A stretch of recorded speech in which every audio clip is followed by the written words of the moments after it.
the oldest football competition in the world. One rich in history and tradition.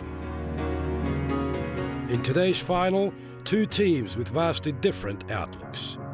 A giant looking to end its 9-year trophy drought against a team with dreams of etching its name into football folklore. It's Arsenal versus Hull City in the final of the FA Cup, live on SBS. 'Cause you're a sky full of stars.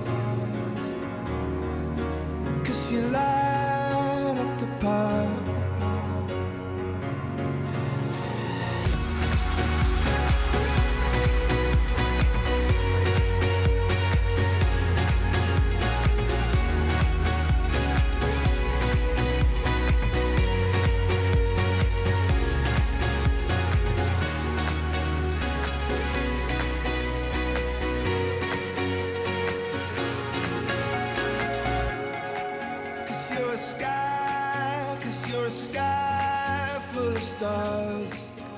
Wembley Stadium and its hallowed turf is the venue as Arsenal and Hull City vie for the oldest trophy in world football, the FA Cup. It's the 133rd final, live on SBS 1 and in HD. The fans have descended on the English capital for this great occasion in their thousands. The Gunners faithful with a much shorter journey than that of their opposite numbers. It's Arsenal's 18th appearance in the final, with a healthy return of 10 successes, while for the Tigers, they've gone one better than the class of 1930, which made the semi-finals. Out of time to cross to Wembley for the traditional hymn Abide With Me, after which Jim Beglin and Martin Tyler will be your commentators.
Ladies and gentlemen, Leona Lewis and the band of the Welsh Guards.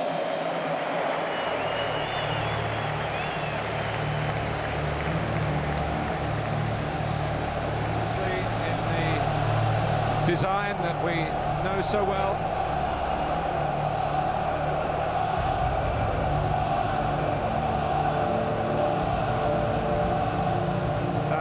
Abide With Me has been the official FA Cup final hymn since the 1920s, and another tradition properly restored. The big day is now in its standalone position again after the regular season is completed, unlike in the last 3 or 4 years. And Jim Beglin alongside me. Jim, you know what it's like to be down in the dressing room there as a player. You've won the FA Cup. What does it take? What are they thinking now? Well, everybody will be, they'll have received their final instruction now, so it's very much just trying to concentrate on the discipline involved now and the job they have to do. Obviously, there are many butterflies about. There's a tension, but you're just desperate for the game to get going and for the ceremonies to be over with as quickly as possible. You just want to get into it, get your first touch right, and you're off and running. It is the 133rd FA Cup final, the 8th at the new Wembley. The first Wembley, ever let's for Hull get City. ready for FA. Arsenal's 18th, equaling the all-time record in the competition. Previously, the prerogative of Manchester United.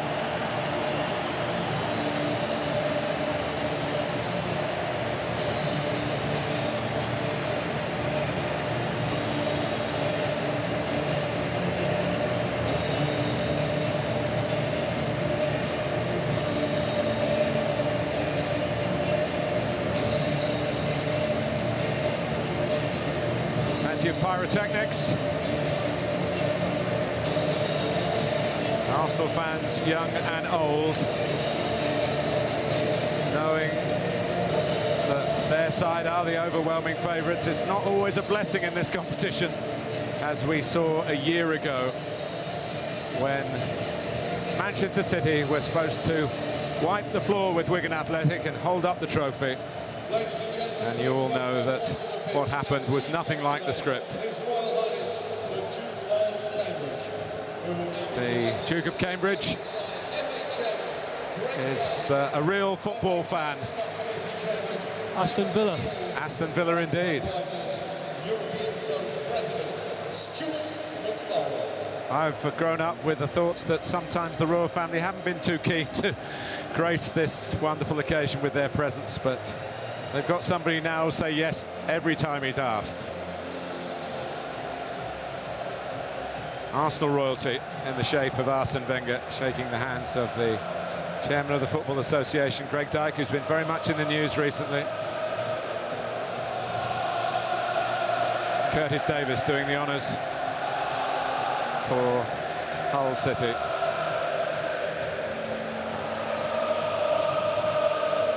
Hull are guaranteed Europa League football even if they lose today. So apart from reaching their first major final, they will play in a European competition for the very first time as well next season.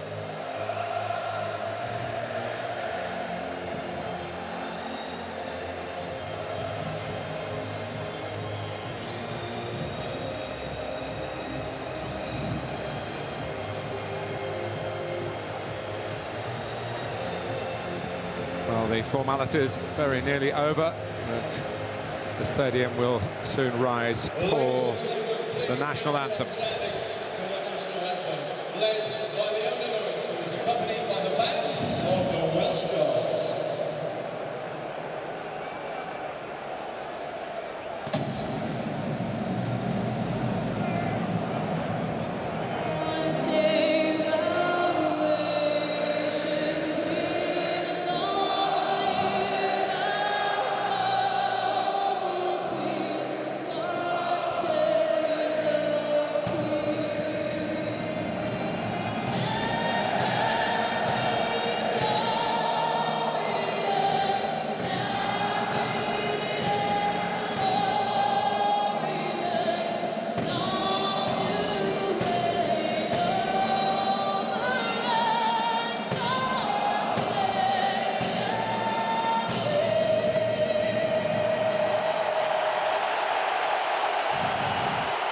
Arsenal are the overwhelming favourites. They've done the Premier League double over Hull during the past season. 2-0 at home, 3-0 away only last month. And they have finished with more than double Hull's points total, finishing 4th to Hull's 16th. But league form often counts for very little when the FA Cup comes around. Starting with Arsenal. Number 21, Lucas Fabianski. Number 3. Team news for you. Lucas Fabianski has been the second-choice Premier League keeper, but first in line in the domestic cups, and Arsene Wenger sticks to that policy on the big day.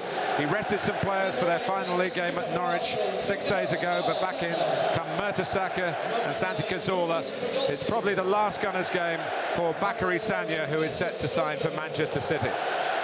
A lineup we expected for Arsenal, but for me, Ramsey again can be the key contributor. He won't just sit in midfield. We know he loves to get forward, and he has real finishing class in his game now.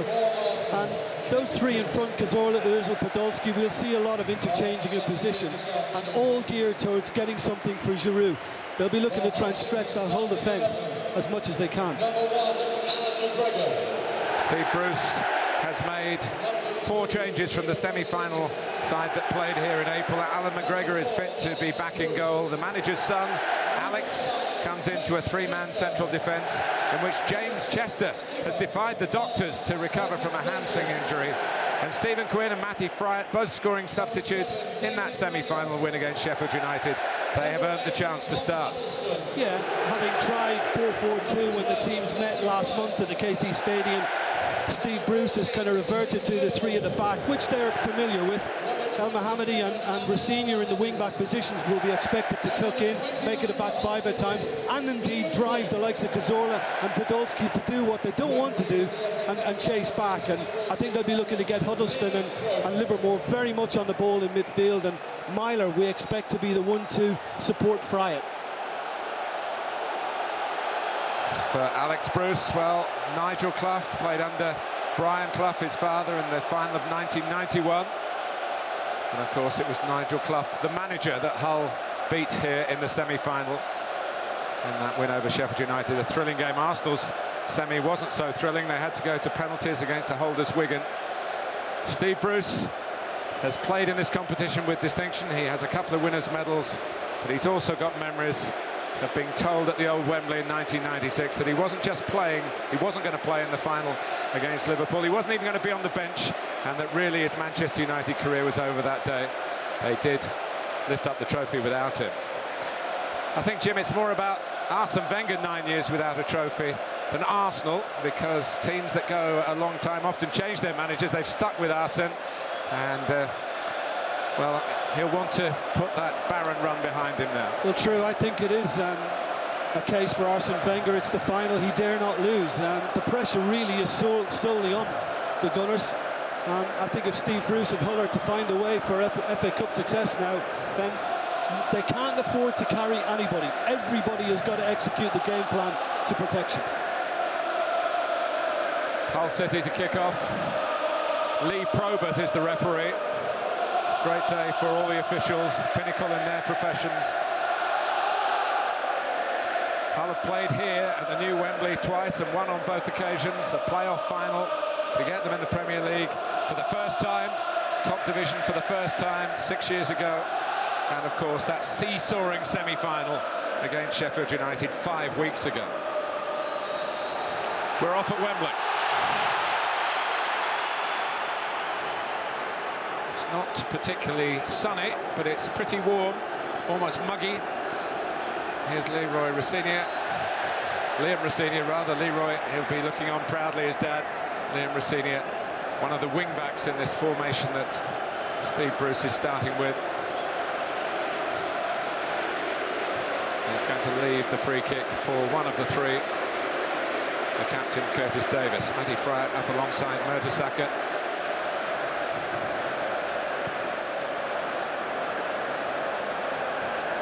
Mohammadi beaten in the air by Podolski.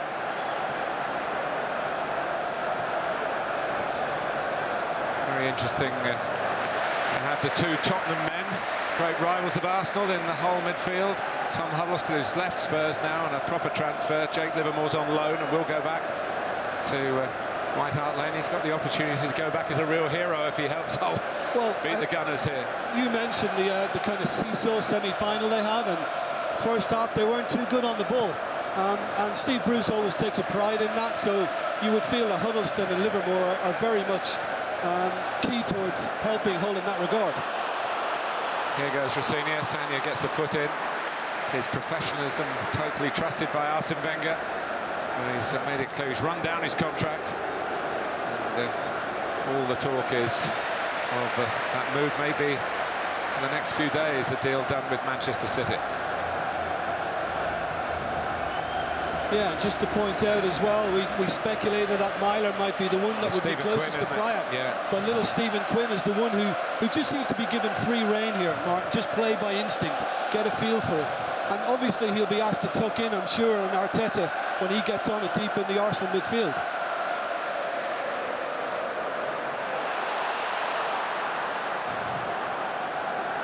You feel the longer it goes on, and Arsenal haven't broken through, the more they will feel the heat of the situation more than the heat of the day. The pressure of being favourites. Here's the raiding El Mohammadi, and it has landed on the top of the Arsenal net. Yeah, and for it a was corner. deflected. Yeah, Podolski did a very good job because El Mohammadi is quite good at that. And that's a big part, I think, of the whole game plan today. Those two wing-backs have got to look to drive forward like that and make Podolski and indeed Cazorla on the other flank do what they don't normally like. All the three centre-backs are up. Myler in there as well. Fry just loitering like the fox in the box that he is inside the goal area, closest to Fabianski.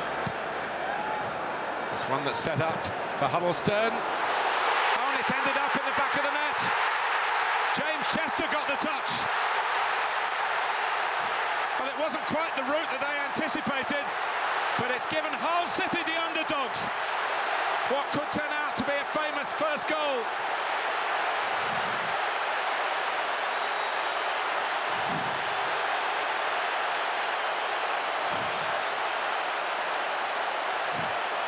Wow, what a start. Well, what a start for Hull. I mean, again, you can see Arsenal mainly marking zonally, and they've just completely left space on the edge of the box for the shot to come in.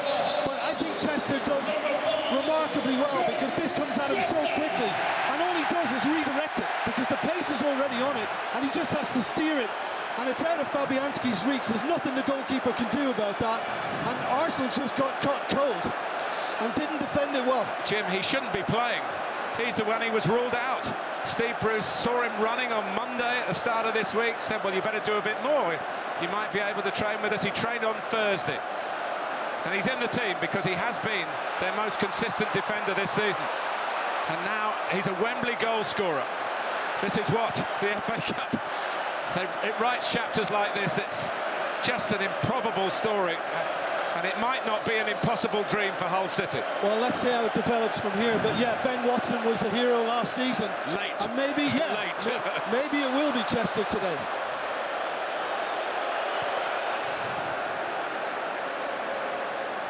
Alex Bruce with the header.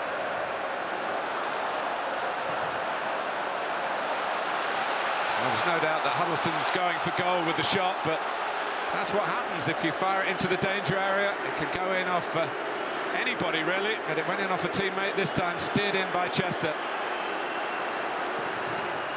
Sanya's cross scooped up by Alan McGregor.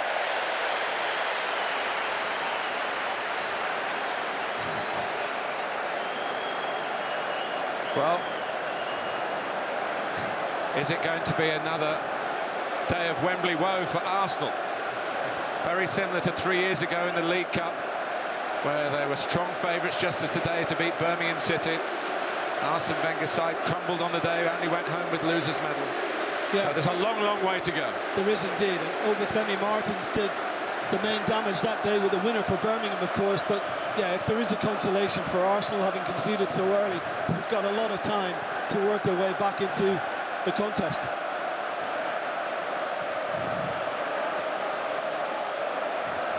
You look at all the great cup upsets of the last 30 or 40 years, they've usually been 1-0. Well, it's a long time for Hull to make this a 1-0 triumph.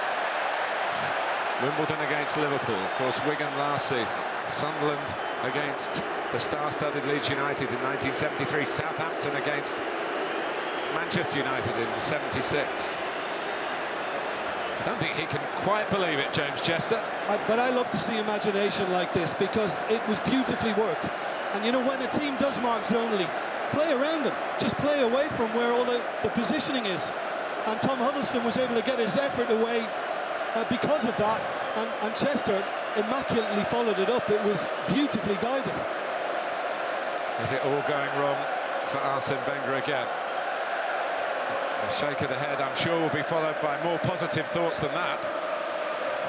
Well, we were speaking beforehand, Martin, and in a lot of the big fixtures away from the Emirates this season, quite a few of Arsenal players didn't turn up. And they got well beaten in quite a few of those. Now, this is a huge test of character, having conceded so early.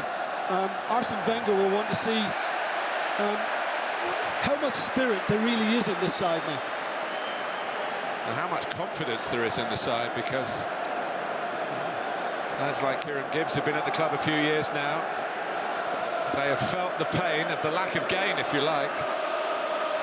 Yeah, but the fact that they've come into this final on a pretty good run, 5 straight Premier League wins. Including beating Hull.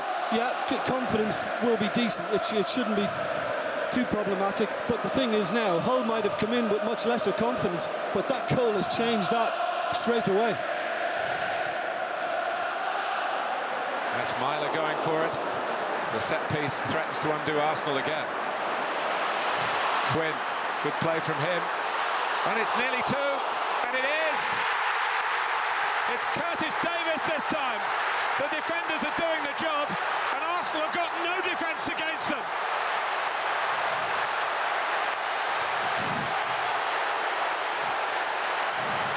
This is the FA Cup, you better believe it. Goal scorer for Hull City, number 6. Arsenal have been flat-footed and asleep at the back. Myler almost beats Sonia, but doesn't Quinn do extremely well to get it back in? Fabianski does very well too to deal with Bruce's effort, and it just falls perfectly. The first one reacting is the skipper, Curtis Davis. It took a little deflection, the header as well, and cut the upright. It wasn't Fabianski, but he can do nothing about the follow-up again, because Davis is just perfectly positioned, and this is just a nightmare start. It brings back memories of Stamford Bridge and Anfield this season. Well, Curtis Davis scored in the 5th round win against Brighton. He scored in the quarter-final win against Sunderland, and he's now scored to give Steve Bruce, well, it's more than a dream, if there is such a thing. It's an unbelievable beginning for the overwhelming underdogs. Underdogs with a real bite in them, though.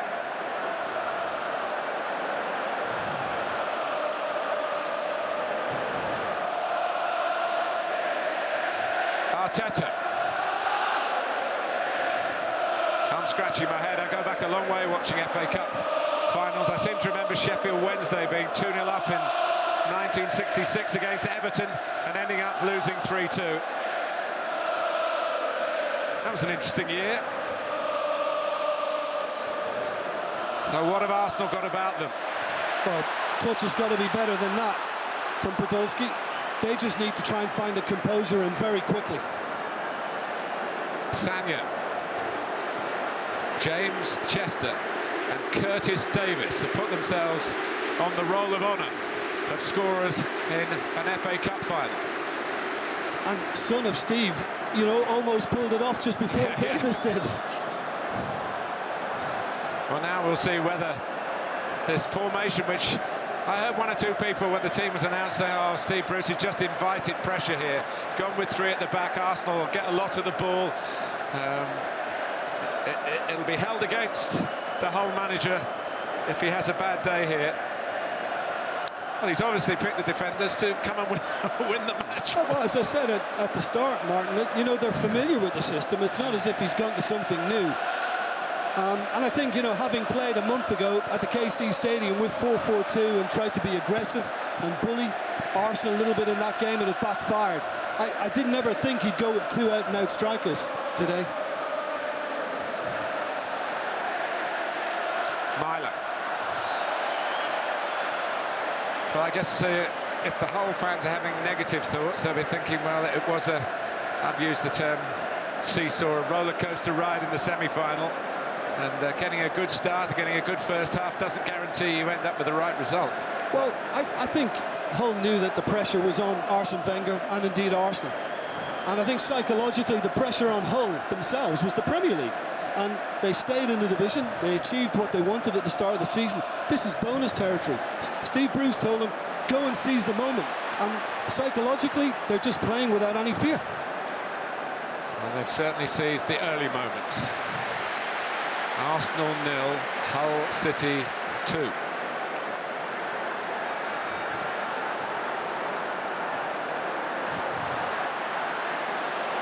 That'll be a corner, won't it? It is.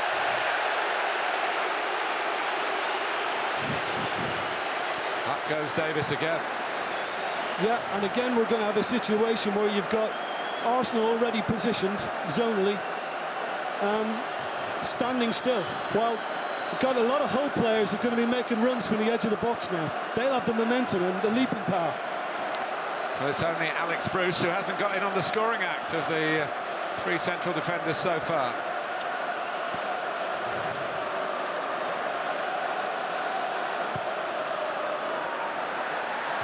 And well, he nearly did. He very nearly did. Well, this is almost becoming shambolic now because Arsenal just aren't attacking the ball. And again, there's more aggression from Hull. And Kieran Gibbs was well positioned and he dealt with it. That's what he's there for, but Arsenal have got to start competing aerially. It's too easy for Hull City. More pressure on. And again, Arsenal do not win it.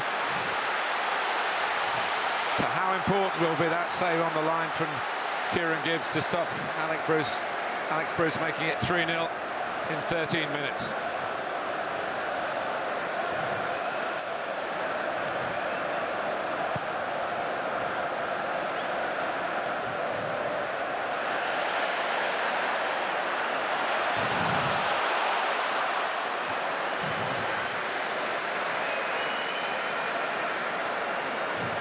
We do have to go back to 1998, the FA Cup final then, to find Arsenal's last conventional win at a Wembley, the old Wembley.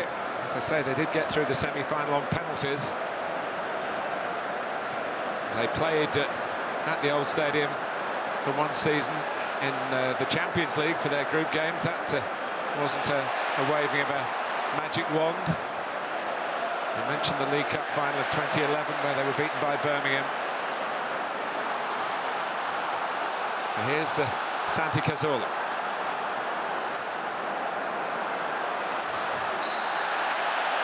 Free kick. Fouled by El Mohammadi.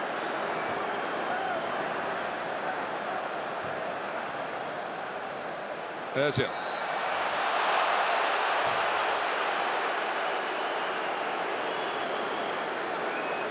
Now Ramsey is back in fitness and in form.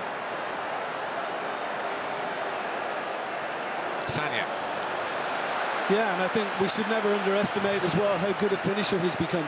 I mean, his goal last week at Norwich just kind of sums that up. Now he's very, very composed when he gets in and around opposition boxes. He scored some spectacular goals this season. Well, they're going to need any sort of goals now, Arsenal, from anybody in a red and white shirt. Arteta. Well, and as you'd expect, Martin, Arsenal trying to reply now, but you know, Hull are pumped and full of energy levels and everybody attacking the ball, and there's good discipline from them, but that time it was deemed to be a foul from Alex Bruce, just a little too rash in trying to pinch it from Santi Cazorla, and he does catch him from behind. In only a couple of the last 14 FA Cup finals at the old Wembley and here have both teams scored. But here's a chance for Arsenal to make both teams scoring in not much more in the opening quarter of an hour.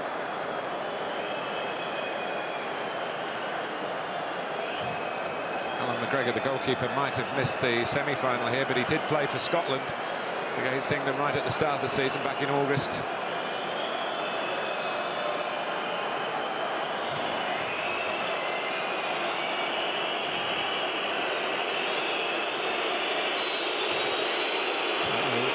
It is the little Spaniard, Santi Cazorla!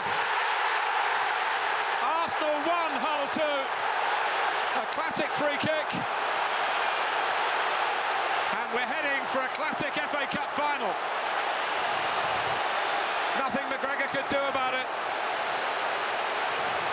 Well, I wonder with the goalkeeper, because he set his wall up to guard the right post, and essentially he's got to look after the other side. Now, he's on that side and he should be dealing with it. The problem for him, and you see it so often, Martin, is he takes a step to his right. But even having done that, I still think he should have got a little bit more on this and helped it on its way. It's a poor leap from him, and even though it is a good free kick and well placed from Cazorla, I think Alan McGregor has helped his cause.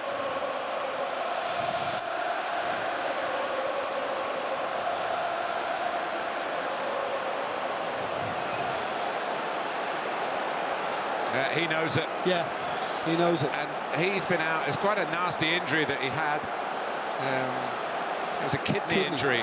And you just wonder how much of the hard graft that goalkeepers do week in, week out, day in, day out, to get that sort of sharpness, how much he's just a little bit down on that, and whether that was a factor in the way that Cazorla got the better of him. I just think sometimes, Martin, goalkeepers nowadays try to do a bit too much. If you set your wall up to guard one post, I think you have to trust it. And you have to command the other. And he didn't do that. He had a doubt, he moved to his right, and he couldn't react. But take nothing away from Cazorla. Put it into the right sort of area, and now suddenly those Hull City smiles are being replaced by frowns. Alex Bruce trying to do the organisation here. A chance for Arsenal to level it up inside 20 minutes. Who says the FA Cup has lost its touch? Not for me.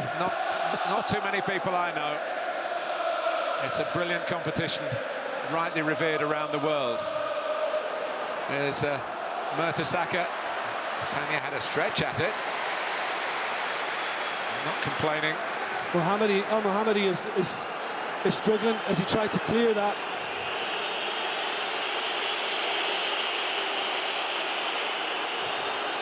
The referee has stopped it, which he is entitled to do.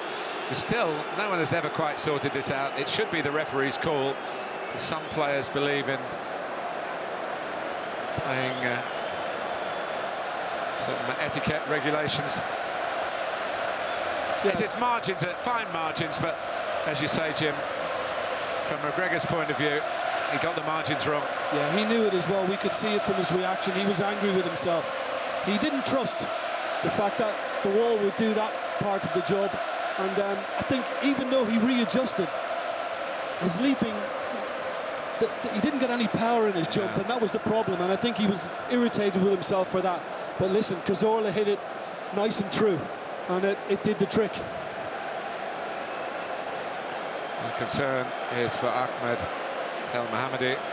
To be fair, Steve Bruce was telling me about an hour before kickoff, as Arsene Wenger wonders whether Hull are going to have to make a change. But Steve Bruce was saying, I've got too many fit players. It's been a tough week. Had to leave some out. Yeah, and that's the problem for El Mohammadi. He just kicks up into Bakary Sagna, who's just trying to keep it alive. And seems to be that right foot that's the problem.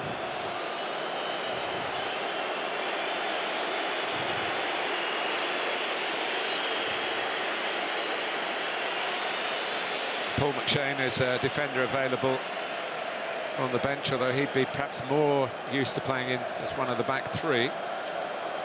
And Mina Figueroa, you have to feel for him. He was with Wigan last season, got injured between the semi-final and the final. This time he's been left out from the semi-final to the final, but he is amongst the substitutes for Hull today.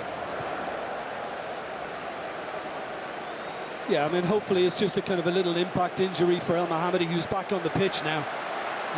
You just kind of need a couple of minutes to shake the likes of that type of knock-off.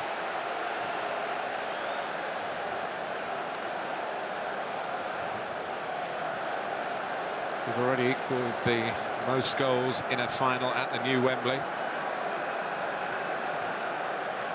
A couple of 2-1 Chelsea wins. I think another important thing for Hull City now, and we saw it in the build-up for the free kick to get Arsenal back into this game, is they were just beginning to drop a little too deep, and the message seems to have come out to try and press it a bit higher, squeeze it a little more. It's a lovely ball by Giroud to Podolski. Ozil's there. He got in front of his man too. It was a chance. Cazorla. The force is with Arsenal at the moment. the lead is with Hull City, but it's been halved. Myler.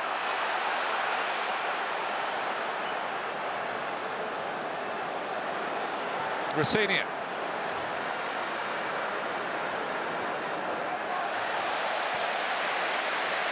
Yeah, Mertesacker got the decision. It just came back off the Irishman. And the other thing I've got to say, Martin, I mean, this is all about anticipation. I mean, it's lovely hold-up play, and the ball in from Podolski is excellent. It really is. But look at the anticipation from Ozil. Saw where it was going. And Alex Bruce was on his heels then too. But I just think it's been a wonderful start tempo-wise. There's a great urgency and a purpose from both teams. Chester breaks for Quinn. Huddleston.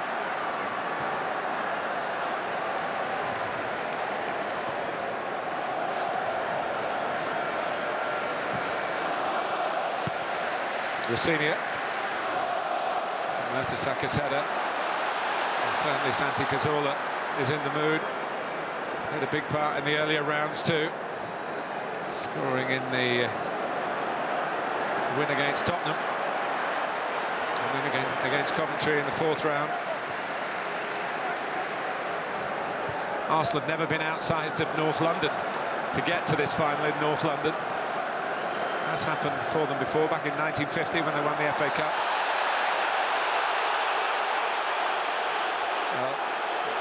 Referee being surrounded here to try and take some stern action against Rossinia. He's fractionally late. He took a chance. He gambled on just being able to pinch it ahead of Bakary Sagna. It's difficult for the referees in the cup final. You've seen it down the years. They want to give everybody a chance. There have been very few dismissals on this prestigious occasion. Yeah, I mean, the leading leg does the damage, but what's the leading leg here? It plants itself on the ground, and it's his trailing knee which comes into the back of Sagna, so it's not the most severe tackle you've ever seen. And it's not the most severe punishment that you've ever seen. True. Of course, there was a sending off a year ago. Pablo Zabaleta.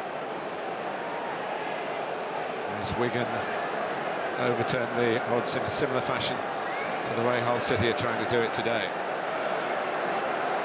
Ben Watson scored when there was no time for recovery, really, for Manchester City. Different story here. In by Cazorla.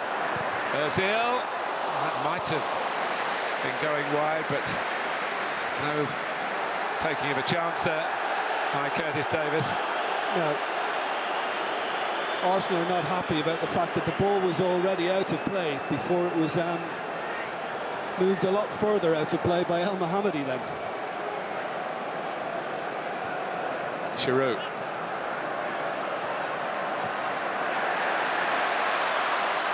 All trying to play on the break. And the play broken up by Arteta. It's what those defending midfield players tend to have to do when the counter-attacks are on. A lot of counter-attacking football these days, Jim. Yeah, absolutely, and it's a tough job. You know, do you commit or do you just try and hold your ground and track the runner back? And Arteta got it slightly wrong. I think this is an intelligent position that Ozil has picked up on the edge of the box. It's not his greatest strike because it's into the ground, but it was on target and needed to be dealt with.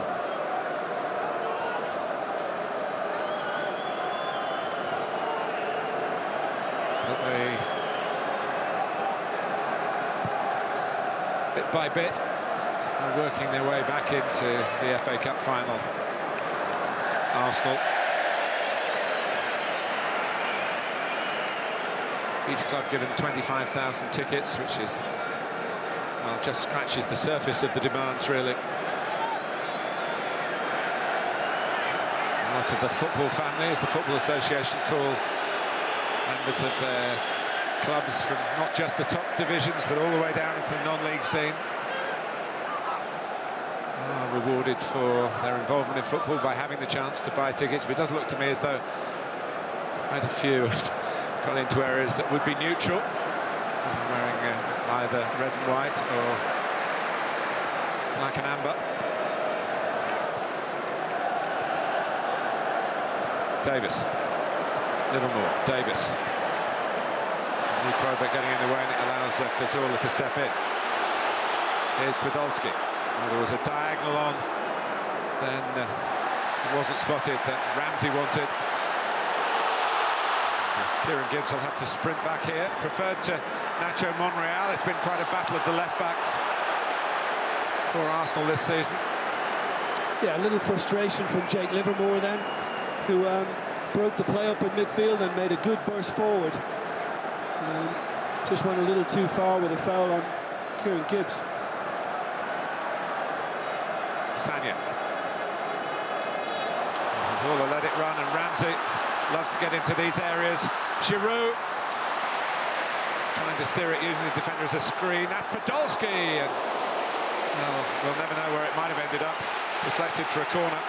Well, I don't know whether Giroud got a shout or not, but there was always the chance to just play it to his left with Cazorla coming in. He just went for the quick shot, and we know Podolski can unleash great power with that left foot. And all of a sudden, Hull are just kind of trying to get anything behind an Arsenal attack.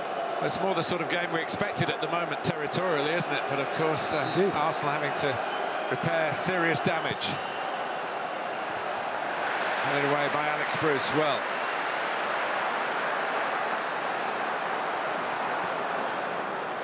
Everyone dropping deep for Hull City. Mertesacker staying forward. It came off Chester's head, pursued by Giroud. Well, he could have settled for the corner then. Well, I think it's a wrong decision. He actually could put his left foot on it there, Martin, and then just turned, because I don't think he appreciated how much time he actually had. He was completely free, and he could have controlled it. Well, one or two of his teammates going exactly that, but they're the ones who should perhaps be telling him that the position that he was in. Do you know, I wonder, would you hear it with this noise at the moment, because it's up there.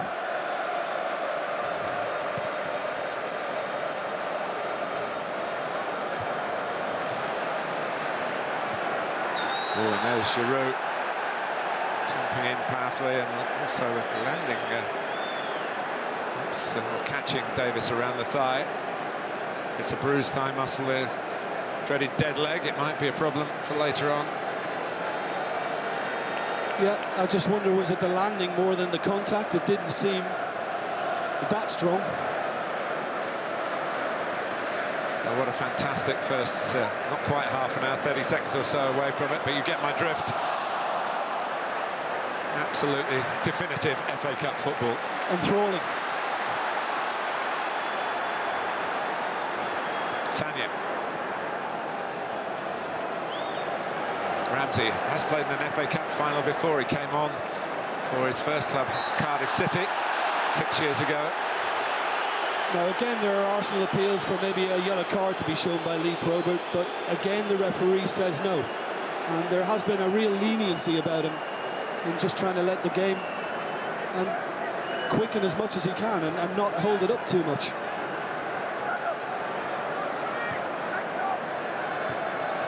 Well, in Premier League football, and maybe in the early rounds of the Cup, you get assessed as a referee. When you get the FA Cup final, it's your day, really.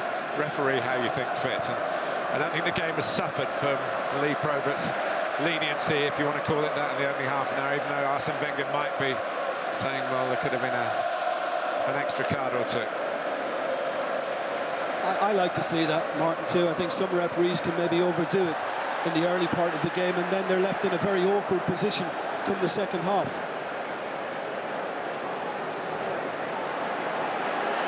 Mertesacker allowed to travel forward and go on into the box. Sagna. Ramsey. Sagna. Stopped by Rossini. Well, those two goals Hull scored seem like a long time ago now, all of a sudden, because once Cazorla fired the free kick in, it's been all Arsenal, and they're just looking to try and prize Hull open, drag them out of position, and capitalise. Maybe now. Mertesacker has got a couple of goals in this stadium. One for Arsenal in the semi-final, and a winner for Germany against England. Cazorla takes. Oof. Well, you mentioned his volleying skills earlier, Aaron Ramsey. That's about 3 or 4 times now that Hull City have managed to get bodies in the way of Arsenal efforts from around the box. Something that Arsenal conspicuously failed to do in the first 10 minutes of the match at their end. Absolutely. It was a horror show. Nobody was taking command at the back. Arteta. Giroud trying to get away. Knocked up by that spare man, Bruce.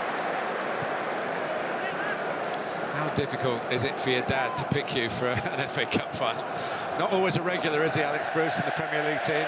When they go to three at the back, quite often he is the extra man, as has been the case today. Yeah. Well, I think overall, I think he's done pretty well, and he's certainly been effective in the opposition's box so far. But he has given the free kick away that's got Arsenal back into this. Ramsey, Sanya.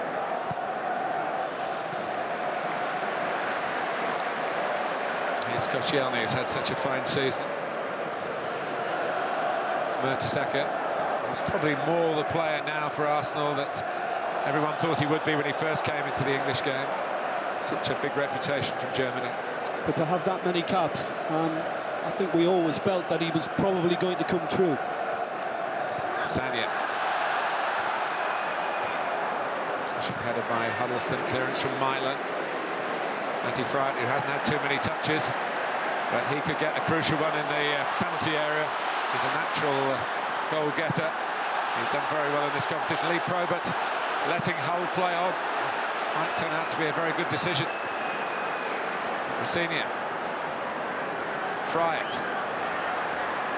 Trying to make a real impression now. Away by Mertesacker. Taken down with that silky touch that Tom Huddleston's always had. Bruce. Livermore. This is a little bit more like the first 10 minutes of the game. And Giroud defending from the front. Davis. Messina will keep it in. Quinn. Yeah, and this kind of passing now and their ability to retain it for Hull City should kind of help confidence a little more again. Fright chasing that, thinking he's going to prevent a goal kick, but in fact he's been flagged offside. Yeah, and just looking at Friat on the previous attack, it was almost as if he was looking for the set piece, looking for the corner, as opposed to trying to work something into the box. And so I'd imagine Hull have spent a considerable amount of time just working on those set pieces in the build-up to this. Away by Davis.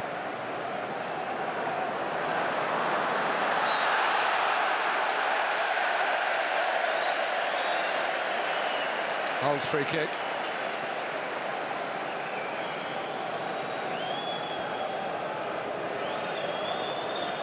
Don't get too many goals in cup finals like the one we saw from Cazorla.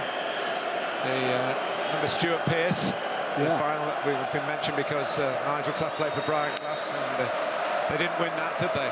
Yeah, I remember Gaza in a semi-final at Wembley.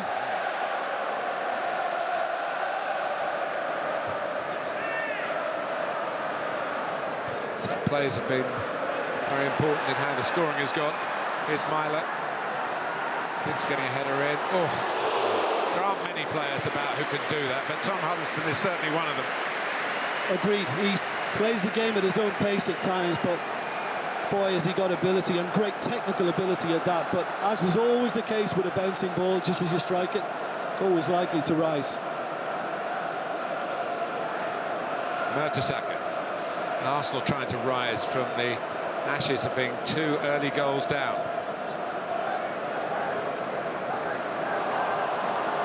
Gibbs.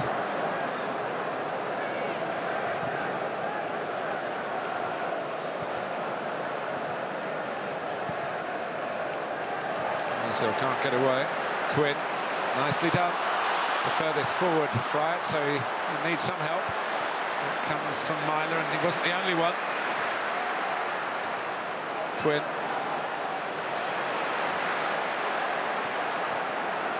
Myler played a little bit into trouble. Arteta knows a thing or two about winning challenges in that sort of area. And Giroud was waiting and he had no time. And reminiscent of what his father did once upon a time when he played. No nonsense. Alex Bruce. Giroud waited, he didn't.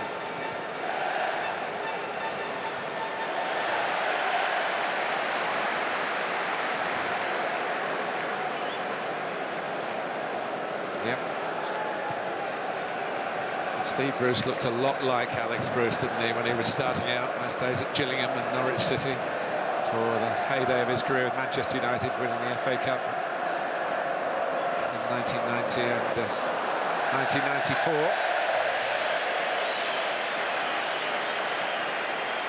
Yeah, and it's the one thing that probably helps the whole defence today against Arsenal, in that we know Walcott has been a long-term injury, but Oxlade-Chamberlain not involved today. No, and but for England fans around the world worrying about his place in the squad, from what I understand, he is going to be okay. It's going to give him a couple more weeks, you know. But the word I was going to go on to mention was pace, or lack of it as it is now in the Arsenal side.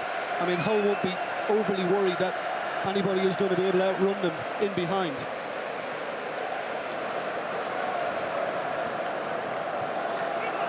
Jack Wilshere, another England squad man, is fit enough to be on the bench. He hasn't started a game for a long time, but came back into Premier League football last weekend at Norwich, which was the 5th win of the 5 in a row you were talking about earlier, Jim. Hull, since the semi-final, 5 league games, 1 draw, 4 defeats. Yeah. But Steve Bruce saying we need to switch back on. They've certainly done that. Nothing like an FA Cup final to focus the mind, particularly when it's the first ever in the club's history. Yeah, and the one thing I'd say about Arsenal still is that, yes, they've worked their way back into the game, but they haven't taken it on, and we're not seeing that fluid passing and movement that they're capable of, and all their little technicians linking up. All have done well to stifle that.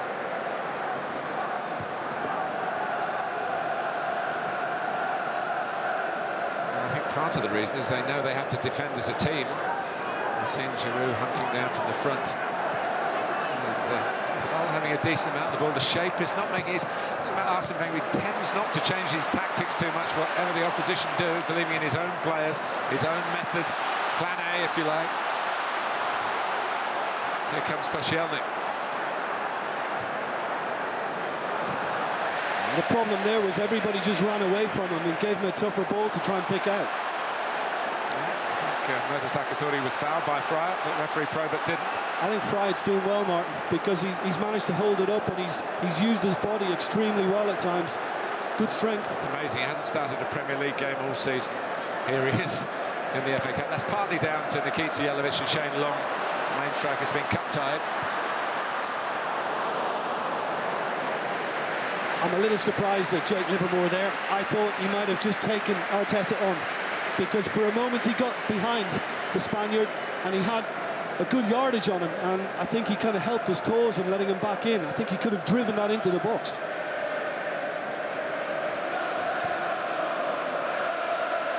Here's Gibbs. 5 minutes plus added time to half-time. In a wonderful first half. The 2014 FA Cup final. The whole competition is in robust health. Ozil.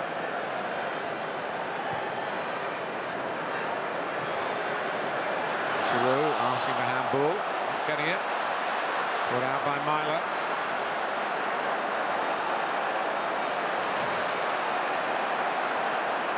Oh, and Livermore might have been on for a ball in behind there. That's what he's just gesturing.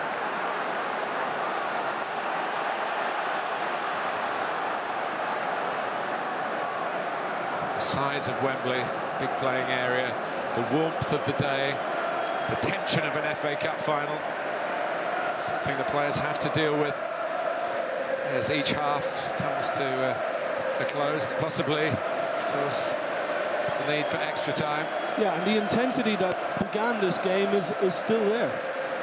It might have slowed a little, and I think it's a very valid point you make, Martin. At a certain time in the second half, people will start sagging. Sanya deflects off Huddleston. There's plenty of him to get in the way of a cross. Fryatt done very well again. Koscielny's very quick recovering. Very quick. Super defence, really is. Fryatt looked as if he had a yard there, and Koscielny was extremely fast in recovery.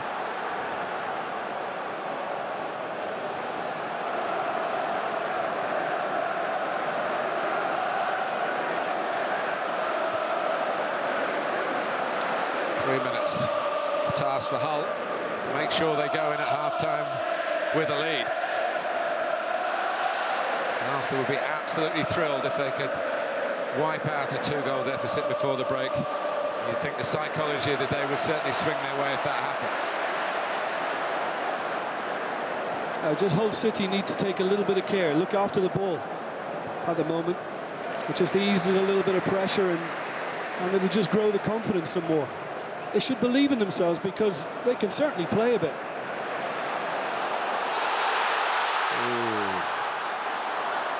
Try it penalised again. He's not the biggest striker, but he's certainly letting Koscielny and Mertesacker know he's around. Oh, do you know, I'm not sure that was deliberate in the end. I think it might have been a tangle of legs just when he made the run on the back of Koscielny, and the Frenchman got the benefit. Reminded me a little bit of Barini when he scored here in the League Cup final for Sunderland at that end of the ground. Yeah. And he got the decision. Here's Ramsey.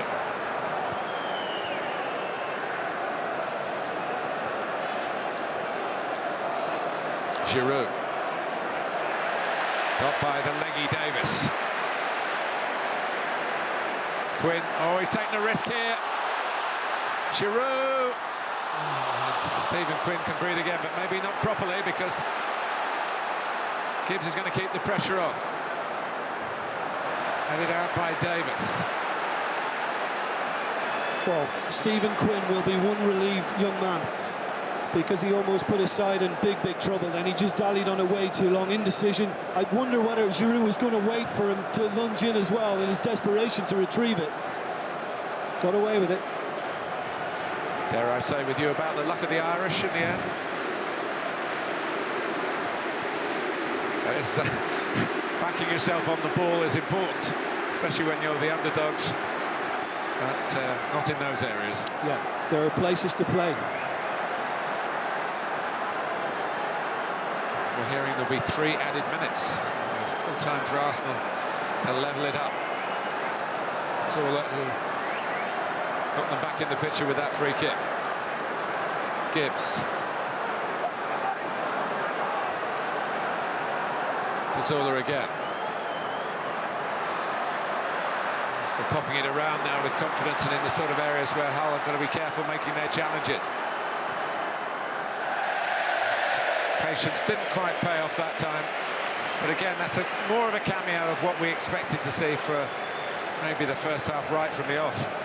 Yeah, exactly. Hull wrote a different script. Yes, defending deeply and just giving Arsenal kind of nowhere to go, but how well it started with James Chester and how well it was followed up then of course with Curtis Davis, the skipper, getting involved, and then Cazorla. And for a while you were just wondering exactly where this game was going to go. It has settled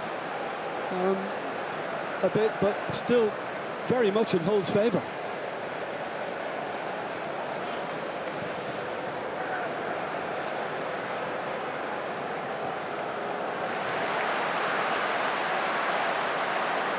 Rossini.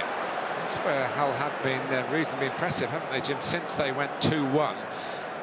They've got themselves back on the ball. They've made Arsenal do some defending. They haven't just sat in. Obviously, Arsenal have had the better of things since the free kick, but it's by no means one-way traffic. Well, it's one of Steve Bruce's mottos, take care of the football. You know, he prides himself in that. That's why he acquired the likes of Huddleston and indeed Livermore. And they have tried to keep it. I just think, and I said it before, Martin, I just think they need to have a little more belief in themselves in open play on the ball like that. They were very nearly sprung there by Kieran Gibbs running from deep. That's a tremendous run too, it really is. I mean, he more or less said, hit me, pass it to me. And watch El Mohammadi here though, great tracking, and he mopped it up. Halfway through that added 3 minutes. Forward by Arteta.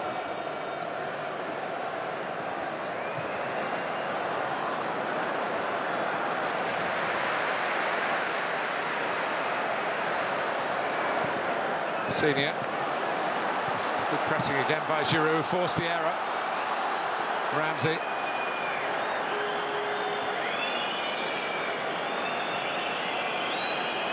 Gibbs.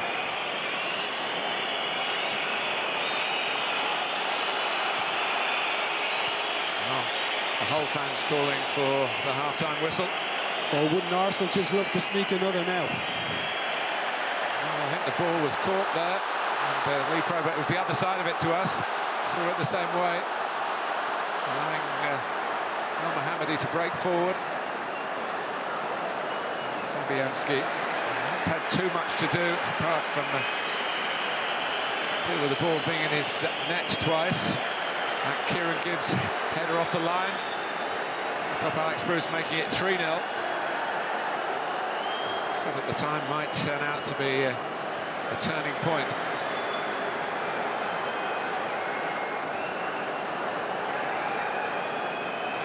Myler.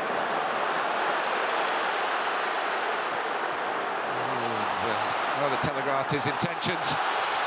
Are they going to be punished for that in these closing seconds of the first half? The answer is no. There is the half-time whistle. What a fantastic first half of the 2014 FA Cup final. Hull City, the underdogs, have made it. Steve Bruce's side roared into a 2-goal lead. 2 of his 3 centre-backs scored, Chester and Davis. And the third, Alex Bruce, nearly scored as Santi Cazorla put in a peach of a free kick from his point of view. Not so good from McGregor's point of view. It's really set up for the second period. At half-time, it is Arsenal 1, Hull City 2.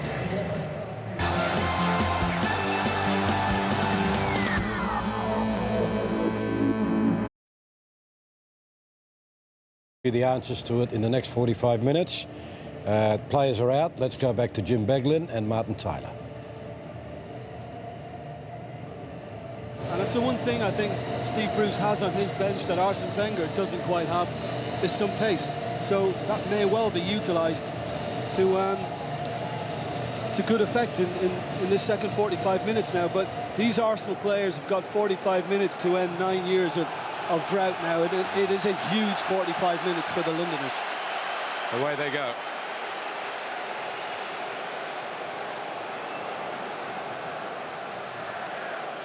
The shot we had of Steve Bruce talking to Shawnee Aloko suggests that he may well be used sooner rather than later. Ramsey.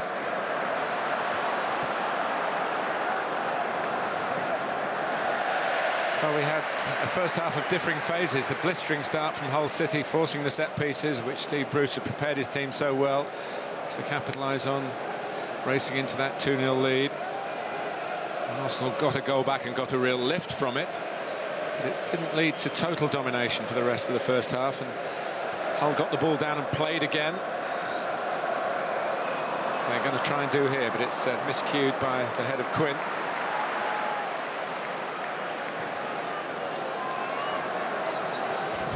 But generally, I think Hull have made life very, very hard for Arsenal to find that second goal and the crucial leveller. They've been organised.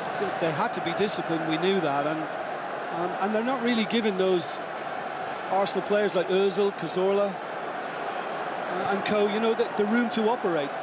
Ramsey might have a little more joy with 1 or 2 runs from a deeper position, but again, I think we're going to see much of what we're witnessing now throughout this second half. Arsenal on it a lot, and Hull just in numbers trying to cope. Hull are the 57th different club to take part in the final, and there would be the 44th different winner, following, of course, a first-timer a year ago in Wigan Athletic.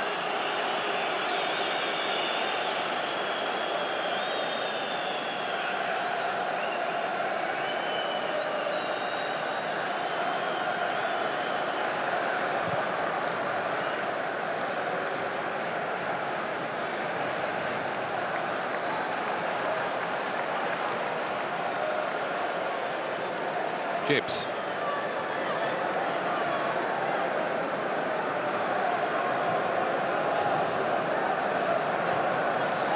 Right, just shuttling across to try and make their pass less routine, and a bit of pressure there on Olivier Giroud. Forces a little bit of a wayward one. think he's gone for the more difficult option with the kind of right-footed layoff. Just get hold of it, keep it, and make sure there's a simpler pass on. Sanya's header.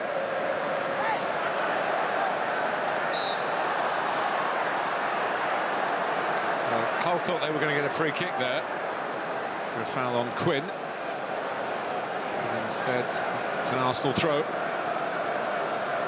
Manchester City won the Premier League and the League Cup. Leicester City won the Championship. The Hull owner doesn't like Hull City as the name. He's been trying to change it unsuccessfully. He might think it's quite a good name if it's engraved on the FA Cup.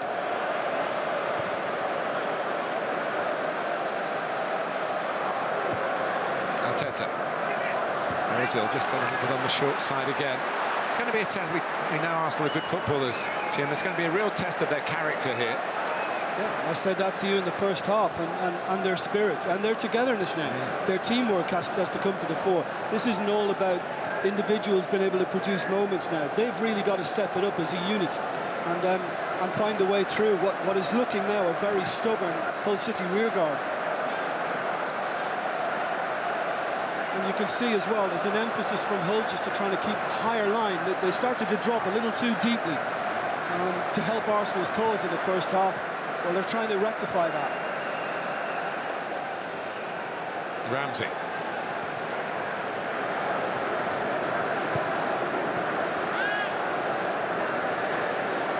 They will pan out in the second half to be Arsenal's passing against the persistence of Hull City. Ooh, and that's a ball that's caught out. Alex Bruce, Ozil, and coming across in the nick of time was Rossini.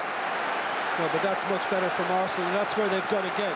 They need to try and work that position to get beyond the whole defence. And it's a lovely little ball over the top. A bit of hesitation as well from Alex Bruce. I thought he could have come and dealt with it. Ozil helps it back into a good area. Just didn't get another red and white shirt. Gibbs. Koscielny.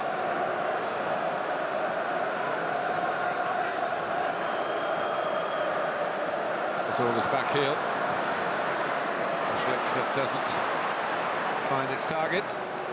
This is such, you talk about for the players, such a big half for Arsene Wenger as well, Jim, isn't it? We've emphasised a couple of times already that it's really his influence on the club and his their support for him. Unstinting. Yeah, he lost a shin pad on the move there. It's part of the official equipment. And I'm sure you played with one or two players in the old days who didn't like wearing shin pads. Yeah, I did. It's amazing, really. Back in the days when you would get walloped, yes. And people did leave a foot in. Yeah, and you did get walloped. Well, yeah, I was on the end of one myself. I was wearing shin pads that night, but they didn't do an awful lot of good. And Arteta deemed to be just a little high on Liam Rossini.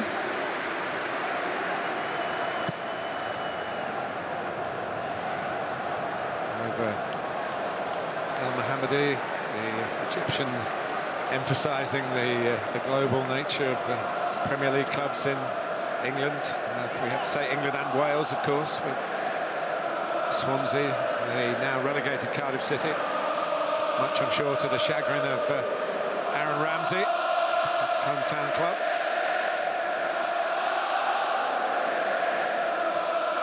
Here he is, the Welshman. Looking for Giroud, no way through.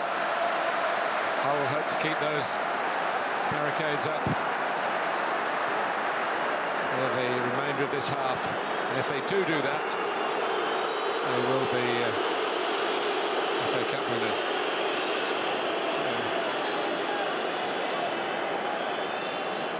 Yeah, well, the ball was fizzed in by Ramsey into Giroud, and he couldn't get it under control. Alex Bruce saw his chance, just pinched it. And the problem is, he followed through, and I think accidentally he's just stood on his knee area, couldn't thigh. And that's why he's remained on the surface. I don't think there was any intent in that from the Frenchman. And in fact, he made a move a short time ago to actually pick Alex Bruce up before he was ready to stand. It'll be a sore one, though, for the Hull central defender.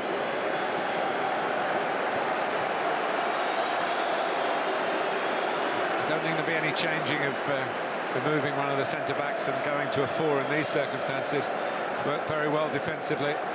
No, I think, Giroud has had trouble. There's a lot of wrestling matches with the 3 centre-backs, and he's not having any real joy. The mistake that Quinn made almost led him in to set up a goal. You know, when you look back on the first half, particularly, Martin, Arsenal haven't really created anything of great significance.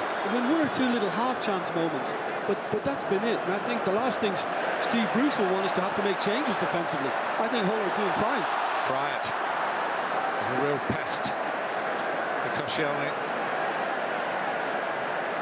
It's good play from the main striker, El Mohammadi. Well, Quinn was caught by Arteta, I think.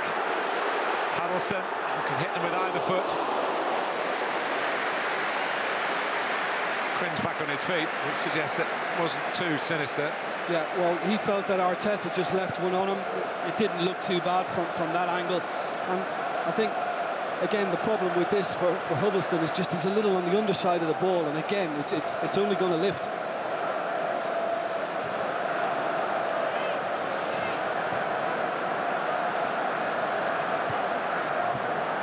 Ramsey. And again. It's too far for Giroud to stretch for. Hull only knocked out one Premier League team on the way to this final. That was Sunderland, who you would say were at their level in the Premier League, and Arsenal had 3 at their level to see off in Tottenham in round 3, which meant a lot to them, of course. And later on, both Liverpool and Everton, who had fantastic seasons. So they've earned the right to be here, the Gunners.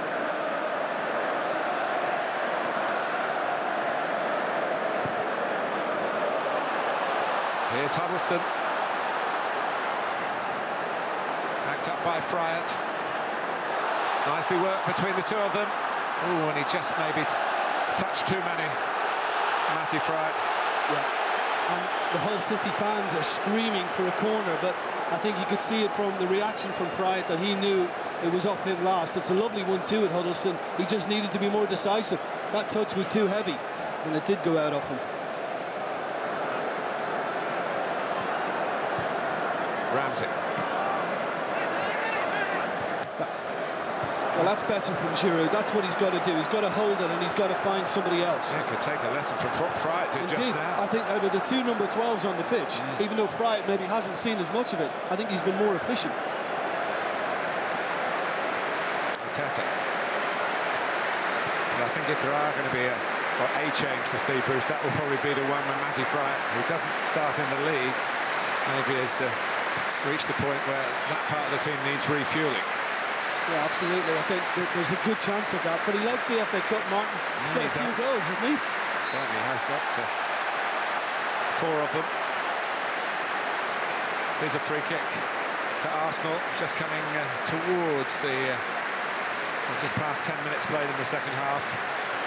Hasn't been a troublesome start to the second half for Alan McGregor, and it's just too far out for them to go at the goalkeeper again from a free kick. Just a one-man wall on this occasion, so he should see it early enough.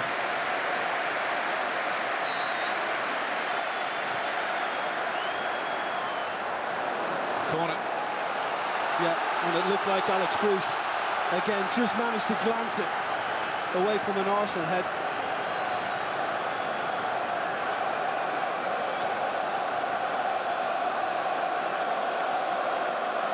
Well, it was all about set plays at this end of the stadium, right at the start of the match.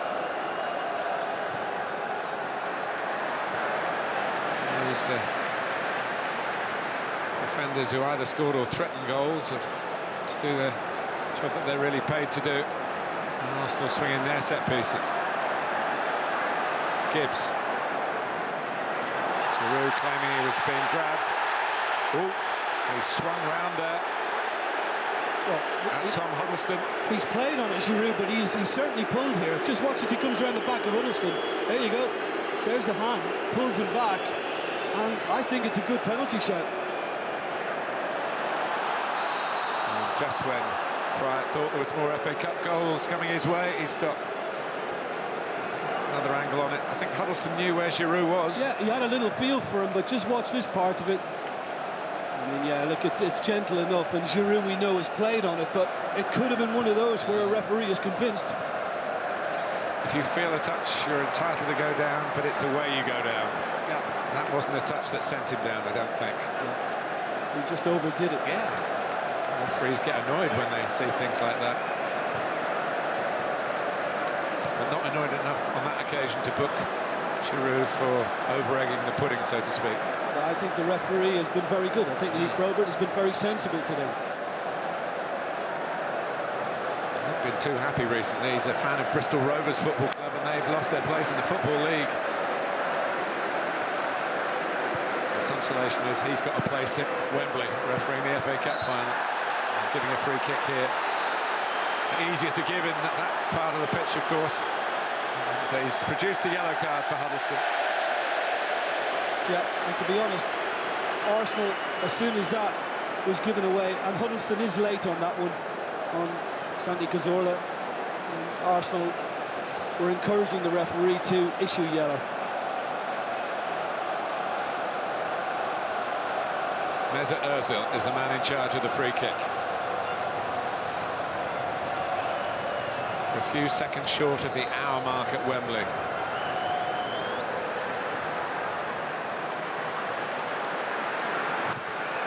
Charged down by Quint, and Gibbs a shot, but Kieran Gibbs so quick recovering. That's where there is a bit of pace in the team.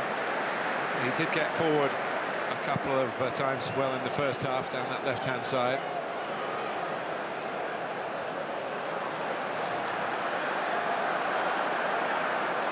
Ramsey. Gibbs is forward on the outside of him. Ramsey's not looking in that direction. Ozil. Sanya.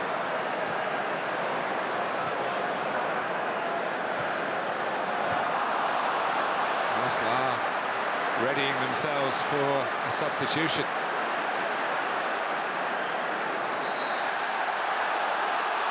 They might make it before Mertesac's in a rush to take the free kick, understandably. Fryer, without infringing the laws of the game too much, was trying to stop that happening. It's Podolski who's going off. Well, there you are. You talk about expectations. Players who've played a lot of internationals. Here's one going off to be replaced by someone who's never played a full international, never scored a goal for Arsenal. Yeah, well, that is a big call for me. I thought maybe you could see that substitution be made maybe slightly later, but I thought he would have let the proven goal scorer on the pitch, but he's decided to go with Sanogo, and it looks very much now, Martin, as if it's going to be 4-4-2. So there is a plan B. There is a plan B. Well, I think as well with Sanogo, he's got a little more energy about him and a wee bit more pace than Giroud. So there is that chance of a run in behind the whole defence.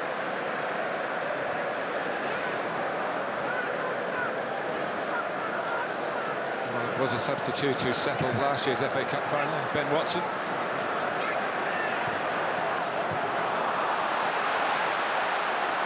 Here's Fryer, furthest forward, but in a deep position, and he's given it away.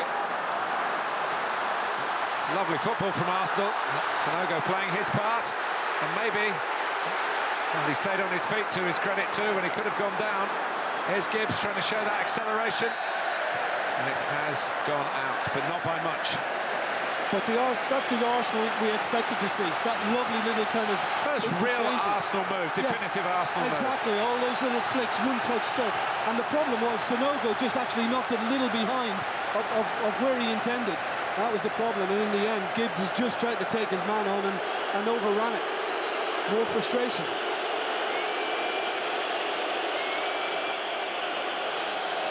Huddleston had to be very, very careful then as well, because he dangled the leg and Sanogo chose to ignore it. I must say, great credit to him for yeah, that. Yeah. Some might not have.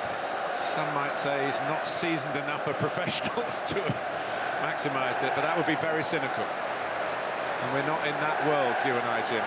This is the romance of the FA Cup, and whatever the outcome here, we don't want it decided by controversy. Here, here. Here's Ozil. It's a well-weighted pass. And some much-needed covering by Alex Bruce. That insurance is still there. Yeah, more conviction now about Arsenal in trying to get back in this game. Arsene Wenger, since the substitution, they've stepped it up. Short corner. Oh, and Sanogo nearly got there. Sanya's in there. Very nearly got it back across for Olivier Giroud. Another Arsenal corner. It is their best spell in the match. Well, it is, but should Yaya Sanogo have got something more on that header near post? I think so.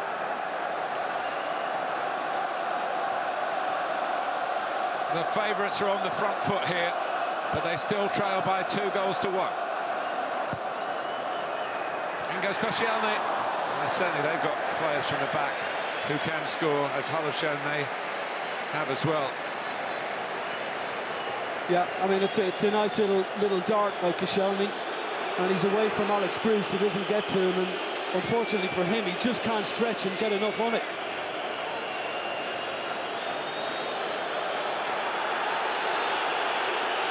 Well, does this come off arm? It does for Livermore, and you know. But in slow motion, of course, it looks like more deliberate than. We're looking at Sanogo, aren't we, saying he should have headed the goal. Yeah, absolutely. Yeah. I think he had every right to think Sanogo was probably going to get more on it. Yeah. He's not expecting that, and it's not deliberate. It's always an issue, though, when an arm is raised, isn't it? There are times in a football match when you could do with no arms, really. You have to put them somewhere. The problem, Alex Bruce here. We know Hull having dilly-dallied over that last goal kick. And it may be that Paul McShane is going to be a direct replacement for Alex Bruce, who's certainly done his job for 65 minutes. Absolutely no thought of nepotism in the selection. No. He's been a worthy selection by his dad. And as Bruce Jr. leaves the pitch, Bruce Sr.'s side still lead Arsenal by 2-1. And he was very close, Alex Bruce himself, to scoring the second goal and to adding a third. I think he's played with wonderful commitment, great determination in his game today, and he's attacked everything. Well, he's a decent player at this level of the game, and he's a very decent lad too. Paul McShane, who's one of those who has suddenly become fit again after a long time out. Another one, like Alex Bruce,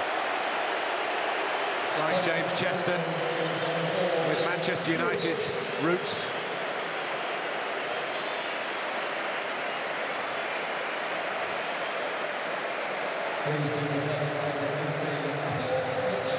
Well, he played against Everton. We know he's been out injured for quite a while, so at least he's had a feel for it. And I would imagine, yeah, it will be. Now it's going to be James Chester who's tucking in centrally, and McShane is going to operate where he did against Everton, the right side of the three.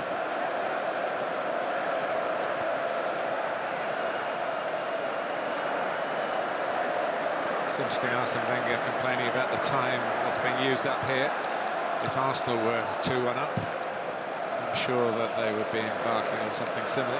It's just comes with the significance of victory. Ramsey, Ozil, not quite for Arsenal again. Another lovely ball from Huddleston. Quinn spotted the run of Livermore. Ooh, and had he turned the other way in the first place, he might have been able to find Friat. Just a little open here from Hull's point of view. Ramsey. It's very open from Hull's point of view. The ball was taken there, despite Cazorla's beseeching of the officials. I'm sure there was a touch of the ball. What did you make of it, Jim? Well, it must have been. Lee Probert is superbly positioned to see it. So Curtis Davis must have got something on the ball before Cazorla was taken by him. Here's El Mohammadi will, I'm sure, see an angle or three on that. El Mohammadi bravely taking on the speed of Kieran Gibbs. And he's kept Hull in possession. Hull have kept this lead in the second half. It's Livermore who's shanked it. It didn't even hit the corner flag. But all eyes on the referee when this happened. Yeah, well, he just goes to bring it back inside. Yeah, he gets the ball. He gets a little bit on the ball, Davis. And I don't think he's deliberately trying to play Cazorla. There's no real movement to take him. And yes, there is a slight follow-through, and he does make contact with the Spaniard's right foot, but not for me. And not for Lee Probert. Ramsey. And you know, that all came from Martin as well, the fact that Hull City had made an attack, and it's almost Arsenal's best opportunity when the game is stretched a little bit and they can pick their passes easier. It was a wonderful ball from Ramsey to get Cazorla in. Well, you wonder whether we've seen Cazorla with that amount of room at all in the game so far, and I don't think we have. Yeah.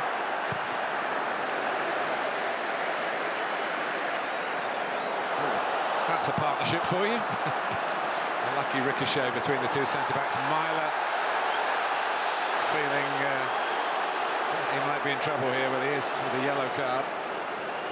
I think sometimes he's got a reputation, Myler. He's been involved in a little controversy here and there over the course of the season, and I think some of the referees feel that, you know, he's a little rash at times. Abrasive. Then I think it's a very harsh booking. I think he does very little then.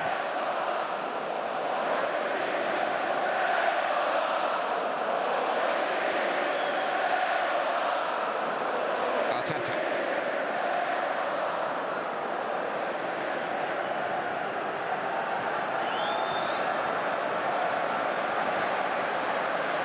Three goals came early.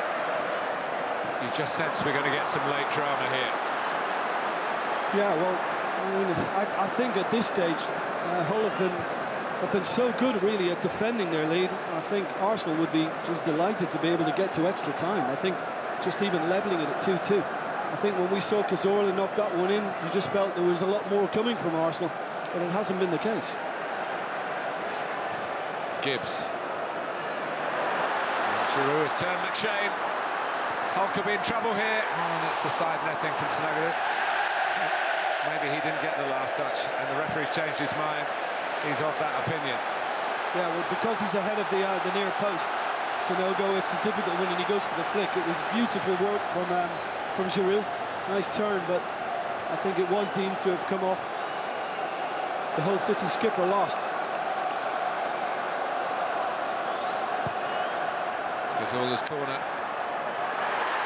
And it's turned in from very close range by Laurent Koscielny. He's the one the Arsenal players jump on. It's another defender. And Arsene Wenger's team have come back from 2-0 down at Wembley.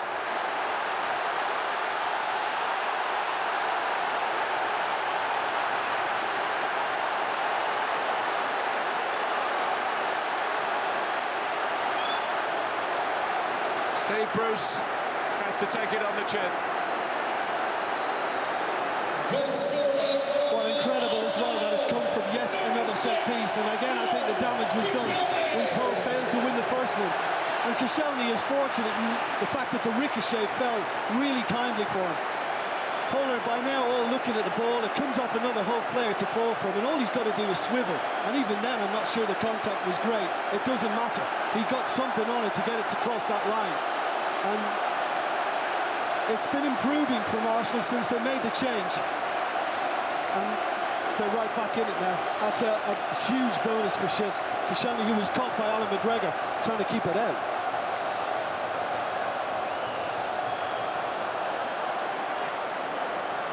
So how Hull City going to handle it from here? The force is with Arsenal. Sonogo. Arteta wins it back. Off goes Giroud. Up goes Giroud. Sonogo was high. Just raw enthusiasm.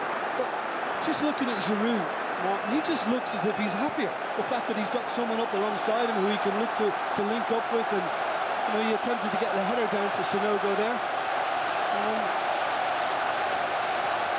And this was him earlier as well, with a little flick for Sonogo. There was no contact, was there, from the corner? In fact, it shouldn't have been a corner.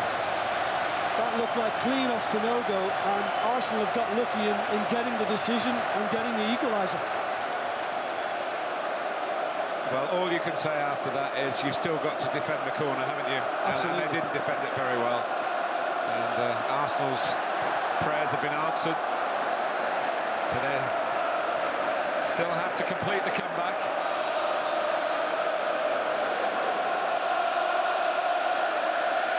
Here comes Shawnee Aluko.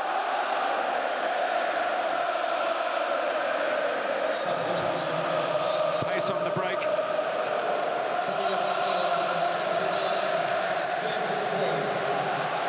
To replace Stephen Quinn.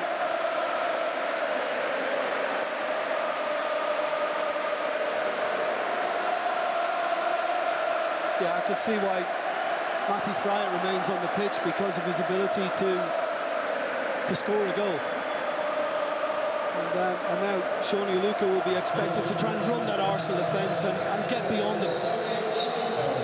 Well, we're not often blessed with lots of goals in an FA Cup final, certainly in recent years. There was one, of course, Jim, that you'll remember with your Liverpool allegiance. Liverpool 3, West Ham 3. 2006 at Cardiff, which Liverpool won eventually on penalties. And don't forget, penalties are within the regulations today. But only after 15 minutes each way of extra time if we get to 90 minutes left. Yeah, forgive me, Martin, if you've mentioned this already in the first half, but I remember in Arsenal 3-2 against Manchester United. Was it 79? It was. It was, and it followed a 2-0 lead being cut back to 2-2. Yeah. And the team that had been 2-0 up, Arsenal, went and scored the 5th goal of the game. They did. Alan Sunderland. McShane. Strength from Huddleston. Luko fouled by Arteta. Yeah. And you can understand Arteta's frustration, because Arsenal desperate to keep the pressure on.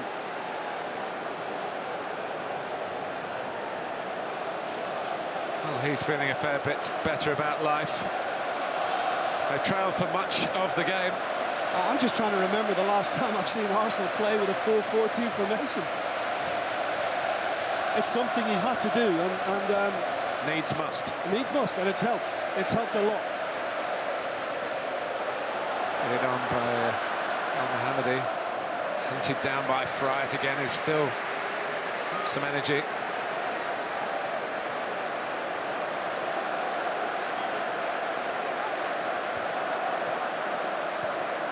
Koscielny.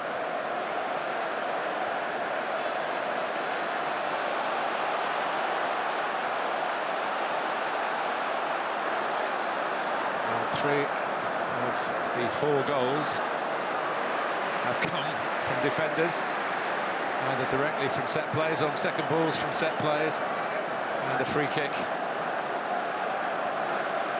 For all the talk about passing the ball around, those elements of the game are so vital. Well, I know some managers take great pride in what they do from dead ball situations and spend an awful lot of time on it. And is it something like 40% of all goals? Maybe more now. Yeah, possibly. So the problem is, I don't know whether it was like in your day, Jim, but the players hate doing the rehearsals in the week. There's a lot of standing around. Well, we did hardly any of it in my Liverpool days, but when I went to Leeds and Howard Wilkinson, we did rather a lot, Martin, so I know exactly what you're on about there. Sonogo. Yes, I think Howard used to do it on the morning of the game. There's a mistake here. And Giroud. Arsenal arriving in droves. Oh, I cannot believe that Ozil hasn't hit that.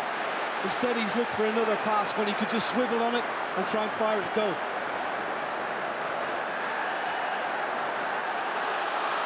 Here is Shawnee Aluko doing what he's been brought on to do, get at Arsenal, but he needs a bit of help. And he had it from either side, actually better on the left. Substitutes done very well. Rossini are looking to find a second wind and a third goal at Wembley.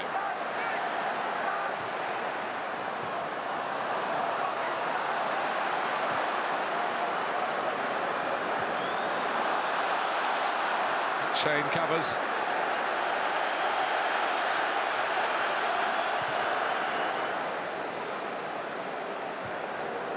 Sanya's header.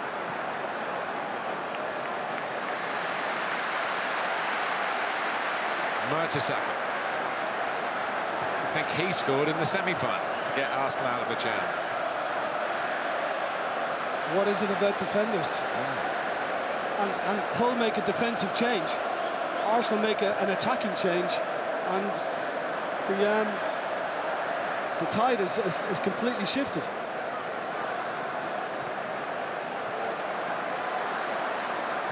Ramsey.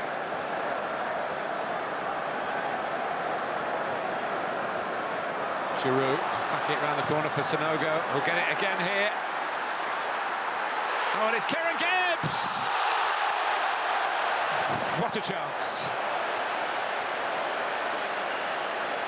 Put your hands on the FA Cup, son, if that goes in. Spot on. I cannot believe he's missed it.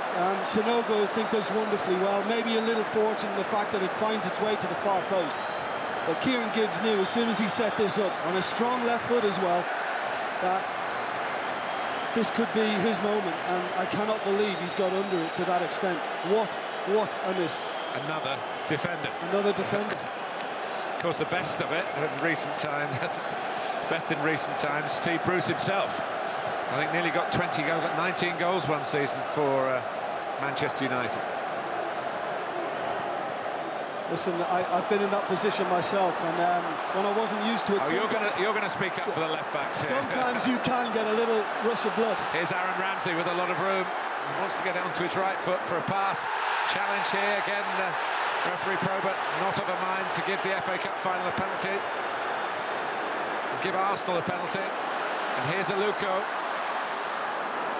Good work again by Koscielny. See, they can be very, very tricky decisions for a referee as well. And to his credit, Lee Probert, if he's had any doubt at all today, he's just dismissed. And again, he felt Cazorla went to ground way too easily, and he just wasn't having any part of it. That's such a gripping conclusion to this season's FA Cup, containing all the elements that the competition has been highlighted for. It's the first final in 1872.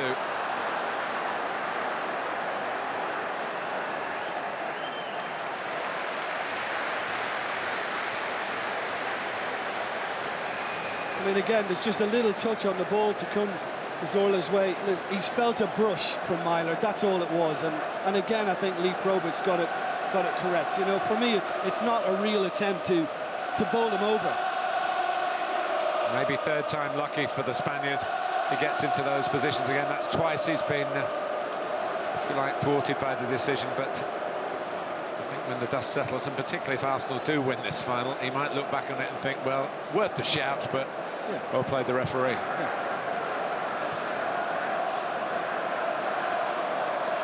Here's Mesut Ozil.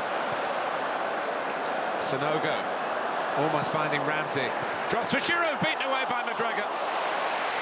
Excellent football from Arsenal again. Well, they're getting closer and closer to getting in front at the right time. Well, there only looks to be one winner at the moment, and technically the Frenchman gets this absolutely spot on. And through legs as well, it can make it difficult for a goalkeeper. That's very well dealt with by Alan McGregor, very well dealt with. Well, you've got to say, Jim, it's Mertesacker's turn now.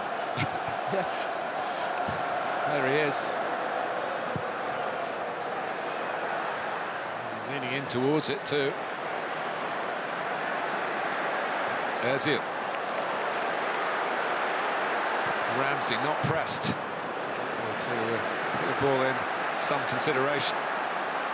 Gibbs. And, blocked by Aluko. Hull at least can get a bit further up the pitch. But I was just about to say to you that if Arsenal do slip up, and similarly to that, then Aluko is exactly the type of player they won't want running at them. McShane.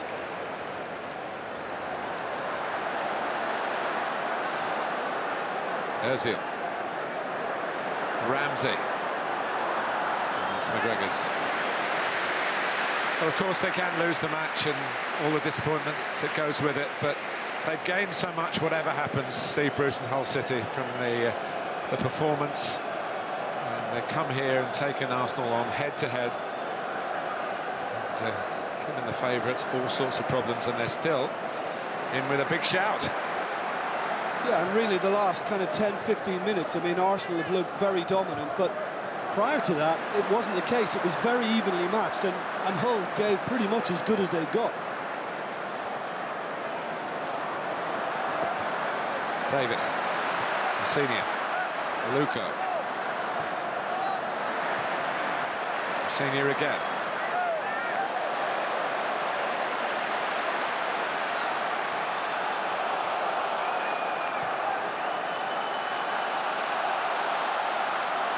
And it's taken a long time for Arsenal to get their game going, to find the belief. Even Cazorla's goal came pretty soon after it went 2-0 to Hull. Didn't do the trick. And they have got stronger in the second half. They'll be worried about Hull on the break. Slippery work from Aluko again. And I think that surely is going to be a booking. Giroud recognised that Aluko was with a chance of playing a very probing ball down that side to Rossini's run. Yeah, he was worried. He knew that, you know, had the right ball been played, then Arsenal were going to be stretched and in a little bit of trouble. So I think he was happy to take one for his team then. Yeah, not having that as a forwards challenge and an excuse, which they sometimes trot out. Tense, very tense here indeed. 5 minutes or so to go.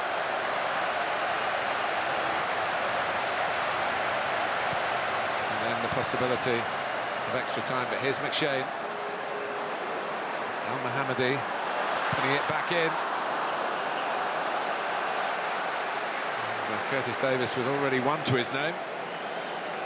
Trying to get what will be a decisive goal, you feel, at this stage. Attendance announced that just over 89,345, and it's cost a lot of money to be here in the stadium, and I would say everybody is paid, saying they had full value.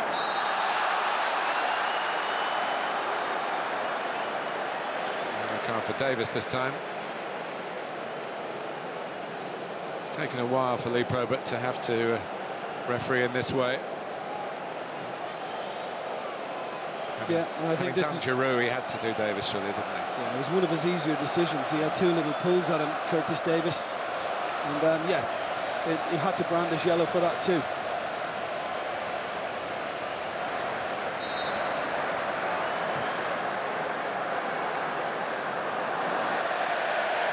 Ozil stands and looks in disappointment. Koscielny couldn't sprinkle the magic this time. But he sprinkled the magic earlier in the half with a very kind break. Got caught on the follow-through as well from Alan McGregor, but it doesn't matter. He just got what was needed on it to level things. Prayers have been answered, but only to stay in the match.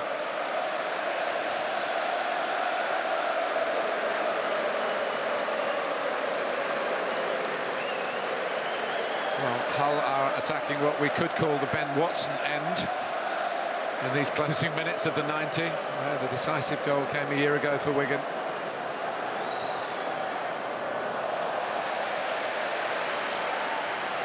And that's just another little example of tiredness, and Steve Bruce knows that.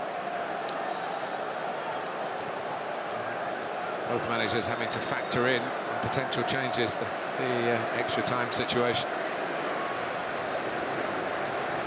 Ozil.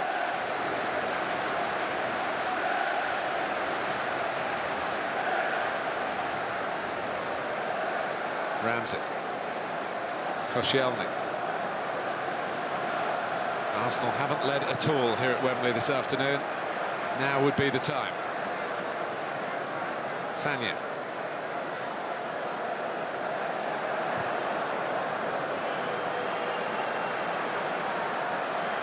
Koscielny. Everyone doing their job defensively for Hull City, and Arsenal just trying to probe for an opening. Lee Probert has told the fourth official, we understand, there are going to be 5 added minutes. So regulation time is certainly not over yet. Well, Kieran Gibbs could have won it. And I just wonder whether Arsenal have a hero in the making now, because they have shown the character and they have shown the spirit. Sanogo, Giroud. Well, I would say in defence of Kieran Gibbs, he got that one off the line in the first half to stop his side going 3-0 down. That's very true.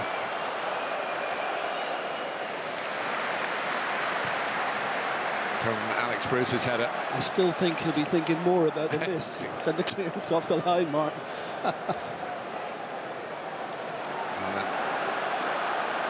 Arsenal going to win. He won't be too bothered. And here's Sanogo!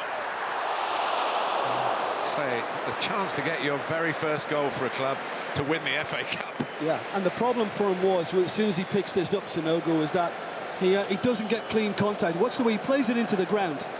And that's why the ball jumped and bounced. And it didn't help its direction either, just always a little off, and only a little. But it wasn't his cleanest. Well, I would continue to watch rather than hide behind the hands, because you never know. The City have certainly not been overwhelmed at any stage of the game. They got their early grip on it. Of course, it's been loosened.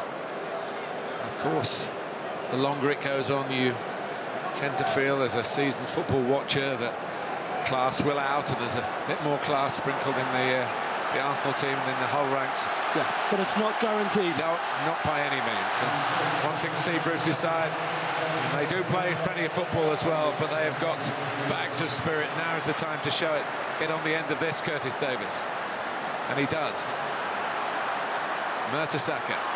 Sanya can only head it up in the air. McShane was in there with that mop of blonde hair. Myler can't keep it in. We're into the 5 minutes. There's your friend, Mr. Myler, again. Yeah, just trying to kind of hold on to the ball and run the clock down a little. A feather ruffler.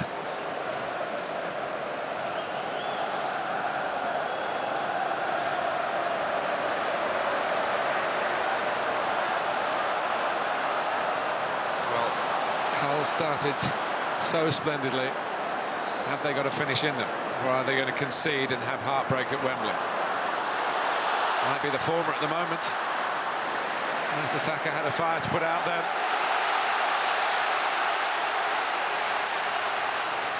It's at the right end of the ground for the Hull fans. Well, I think that they've got to find some way now of getting this into the box. I know it's a throw, whether it's a long one. See, that's exactly what they shouldn't have done. They've wasted a very good opportunity to cause Arsenal a late problem. And what they shouldn't do is let Arsenal get out of a throw in that situation where you can get penned in, squeezed in. Arteta. Here's Ozil. Is it going to for Giroud?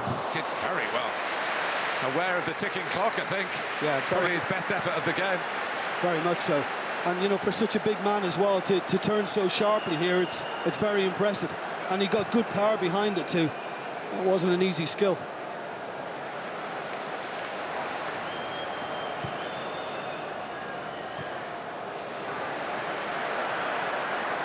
Livermore's header. It's not all going to be about skill if it goes to extra time. About strength, stamina, the belief in the whole ranks. And they must have thought when it went to 2-2 that the fates were against them. Yeah, togetherness and focus, concentration and communication become even more important now. People have got to talk to each other to keep everybody alert, because when the body tires, the mind soon goes with it, and that can become a real problem. The concentration is needed for Arsenal at the back here, who started so slovenly in defending set pieces. Up goes Davis. No damage that time. The side that finished fourth in the Premier League is Ozil, gliding away from Livermore. Ramsey. Oh, Santi Cazorla. To his credit, he scampered after it, and the moment isn't yet lost for Arsenal. And Hull aren't out of this particular wood. It's over Sanogo.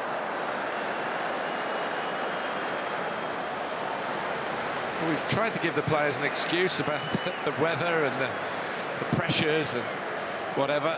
Actually, the tempo's hardly dropped at all. They've been great. I think that the commitment we've seen from both sides has been superb. And if that's just a fraction slower, then I think Cazorla gets his right foot on it, and who knows how this game could have ended up in 90 plus 5 minutes.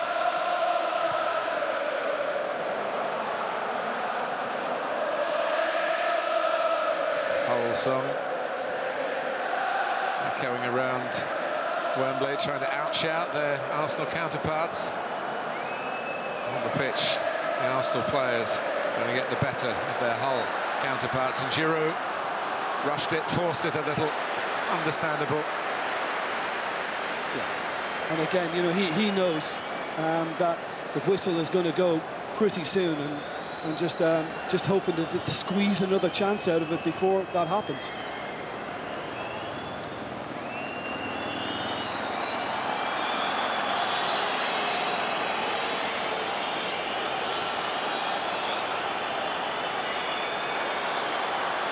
Arteta.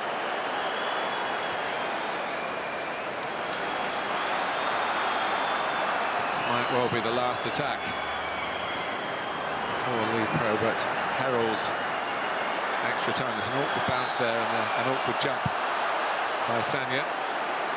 Yeah, Hull City get the free kick, but Olivier Giroud wanted one because he felt Davis caught him just a little late, a moment sooner. We take another half an hour of this, Jim. Yeah, yeah. I honestly, I think it's been hugely entertaining. It's been hard to watch at times for some, but that's the nature of these games when they swing to and fro like that. It puts everybody through a whole array of emotions, and we've had the lot here. Well, Hull City roared into a 2-0 lead. Arsenal got one back quickly, and then Laurent Koscielny scored the only goal of the second half to take us to 2 periods of 15 minutes extra time at Wembley. After 90 minutes, Arsenal 2, Hull City 2, and it's been brilliant.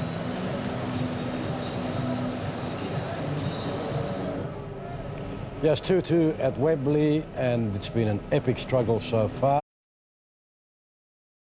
Back to Martin Tyler. Oh, you played your league games and you played your FA Cup ties, and now there is competition elsewhere, but the nature of this competition and the Wembley finale used to be beneath the Twin Towers, now it's beneath the Arch, and it epitomises so much that's good about football. It does. It's a spectacular setting, one of the most iconic venues on the planet, and it's a pleasure and a privilege to watch two teams go at it hammer and tongs, as we've seen this evening.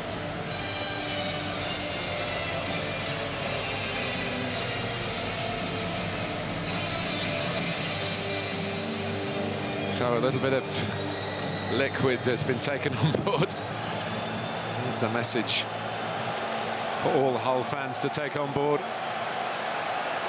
The managers have had their say. Brucey has had his say. I'm not sure what Mr. Wenger's nickname is. Mr. Wenger, I think. Away we go. 15 minutes each way, remember, at 2-2 in the FA Cup final.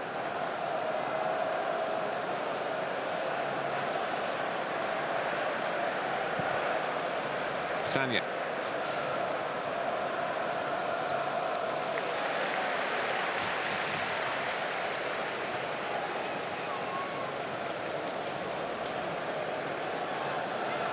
And I think Arsenal know as well, with both Giroud and Sanogo partnering one another now up front, that they can be a little more direct. They can go a little longer at times and try and use the height they've got now. Maybe they're just a little bit more open in midfield. Hull haven't really had the chance to exploit that. Yeah, well, I guess, that's what Steve Bruce is hoping for, that Aluko will get one of those opportunities to break.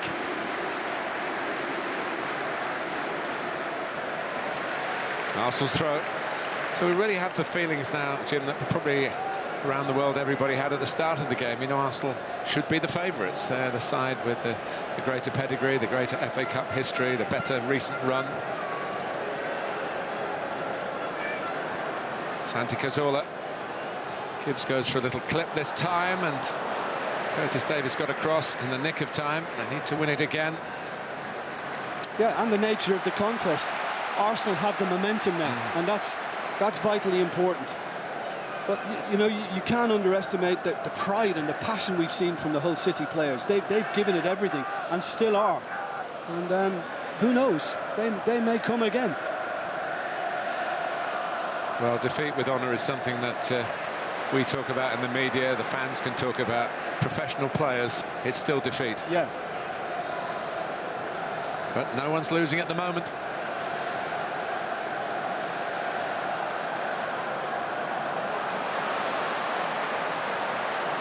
I'll have to start from deep. Who's got the legs? Who's going to impress us with their running power in this extra period?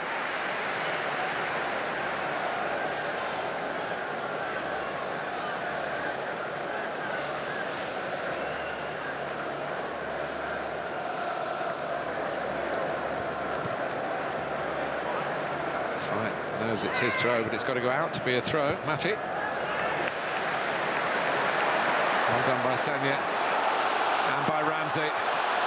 Sanogo looking for some help. Well, he might not need any help. Well, he does now. It comes for Giroud. Well, he's trying to muddle his way through. Sanogo's there as well.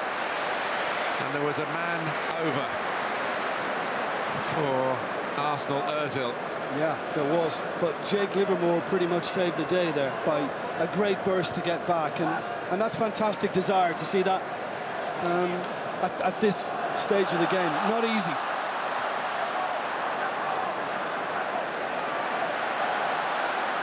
And I think I said to you right at the start, Martin, that I thought Ramsey could be key.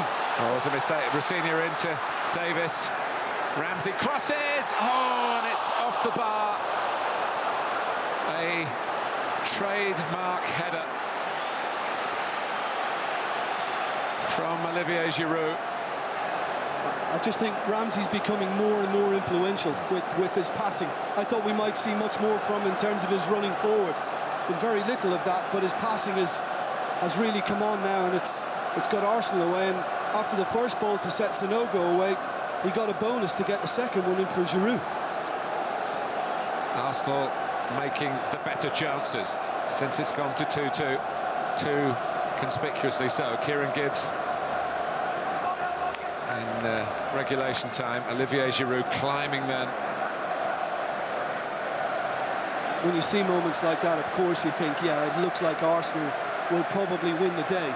But then you start thinking, well, hang on, is the look on Hull side?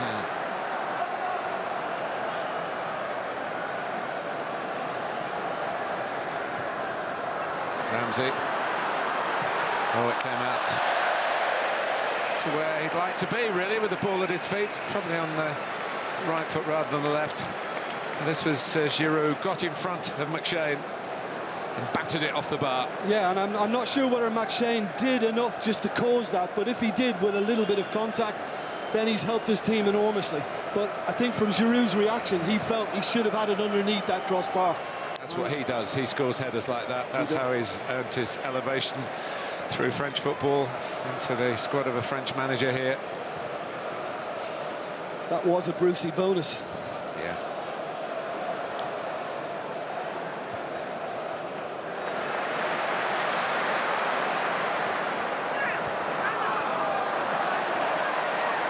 It's going to be a Hull throw.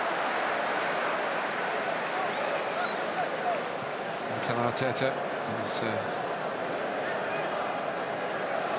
still trying to patrol in a defensive way, although they've changed the system now, so he perhaps has even more responsibility, especially with Ramsey pushing on. Cazorla and Ozil in more conventional, wider areas. Luka. To Sakalimi. Fabianski, we've hardly mentioned him. Might be his last game for Arsenal.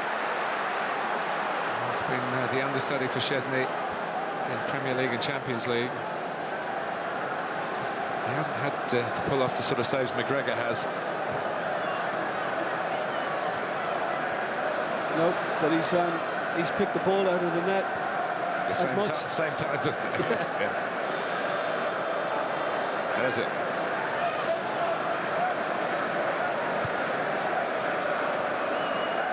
Cazorla. That's what you don't want to be doing later on in the evening, especially when that happens. The stinger from Ramsey certainly kept that one down with his right foot. Yeah, and much more power behind it from Aaron Ramsey. Capitalised on a poor square ball from Livermore. And I think Alan McGregor was relieved to see that coming right at him all the way.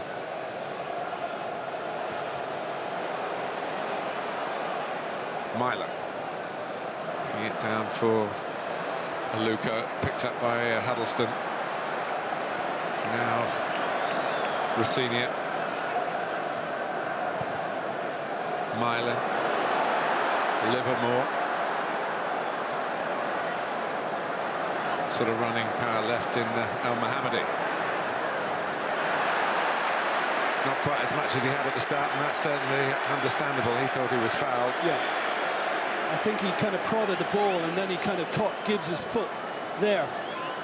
But by then I think he already knew he wasn't going to get on the end of it because there was too much pace. And again, I think Lee Probert has got it right. I just think he could have been helped then. I mean, I don't know whether he got a shout from Steve Bruce, but Paul McShane could have made a little dart in support with Al Mohammadi, but he decided to just hold his position. Understandable.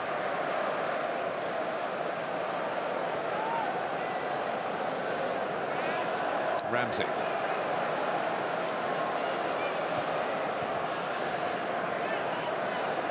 Ozil. Arteta doesn't usually get this far forward.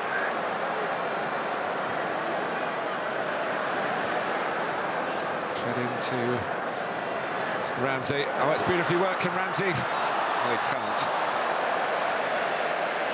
The conventional wisdom is to go across goal in those circumstances. Maybe he was just caught in the act of shooting. Yeah, but I mean, you know, I think this is the difference between the teams. Arsenal have that in their locker, that lovely, quick passing and movement, that better understanding and instinct. And like you, I'm a little surprised that he didn't go right across Alan McGregor, Aaron Ramsey. Would it be fair to say, Jim, that at this stage, Hull would settle for penalties and Arsenal are looking like a side that want to do it by the proper means? Well, simply because, I mean, we're sitting here and it's probably easy for us to comment on it, or then Steve Bruce is hoping. But you can't really see Hull creating a great chance. I mean, unless something remarkable happens, they just don't look as if they're going to threaten. Or a set piece, maybe. Maybe a set piece, yes. Yeah. But otherwise, there's no kind of more menace from them in open play. They've got the ball in open play here.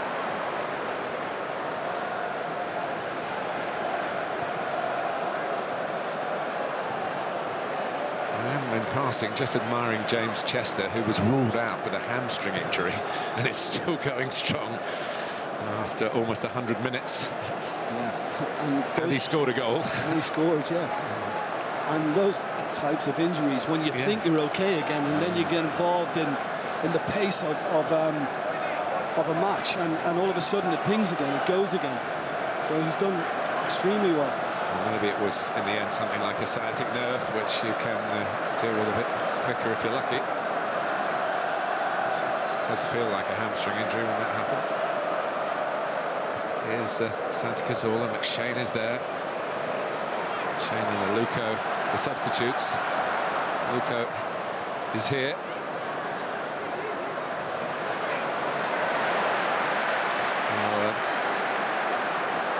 Some impressive footwork, but not for long enough.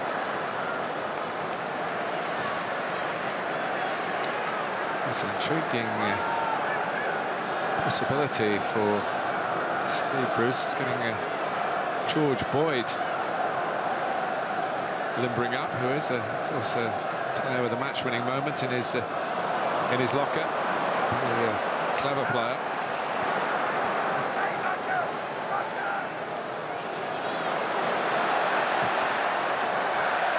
It's Ramsey again. Yeah, and maybe one or two of his teammates felt he was a tad greedy then, because he had plenty of options to pass it around him. And it's almost become the Aaron Ramsey show. Yeah, he's got 15 goals. He would have been the player if they had a player of the first half of the season till he got injured, I think Boxing Day. And it's Liam Rosenior who's going off.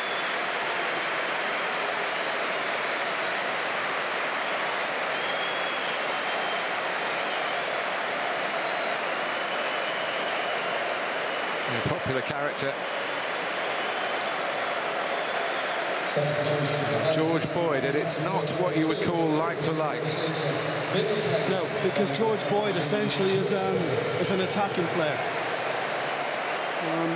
And he is going to take up that left wing-back position. Now, you just wonder whether Arsenal might be able to get something in behind him now. I mean, I think that is just a clear case of Rosenior was spent. You know, he's given it everything he had, and Boyd has good energy, and he will do a lot of running and tackling. It's down his side of the pitch that Arsenal look to get in. That's not going to be seen as a back pass. But just what do you think if you're Mina Figueroa when George Boyd comes on as the last change in your position, really? Well, it's difficult to kind of read Steve Bruce's mind on that.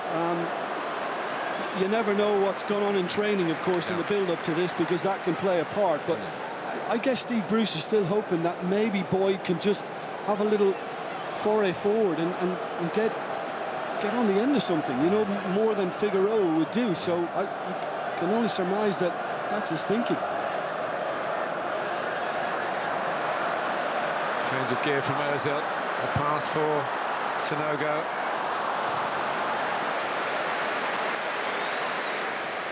Back by Mertesacker. Maybe we've done Steve Bruce a disservice by suggesting Hull would go for penalties, although if it comes to that, I'm sure Boyd would take one. Yeah, well, I think certainly once we get towards the end of the second period of extra time, they'll be thinking about that. In goes Sanogo. That's what I mean about the energy that Boyd has, because that was really good tracking to get all the way across. That's not good, though. McShane gets in. Ooh, and it was half a chance. It came quickly to Santi Cazorla. Well, you have to make your mind up in a split second. And again, I just wonder if Cazorla regrets not going for power here. It's not a good attempt to clear it by McShane. It's very poor, and it set the Spaniard up, and I think his face says everything there. He felt he should have produced more. Well, sometimes these first periods of extra time can drag on because players are frightened of making mistakes. Again, it hasn't been the case here. Obviously, more threat from Arsenal. Shape of the period you would expect. And Giroud hitting the bar. That'll be a free kick to Hull. And that's a nudge from Ozil.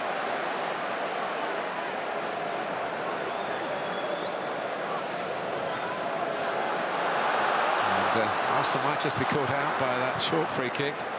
Koscielny's there, though. He has been a very dependable player for them.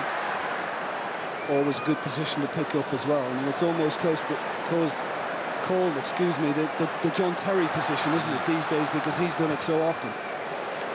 Well, that's over Boyd. Sanogo. Good work by Chester.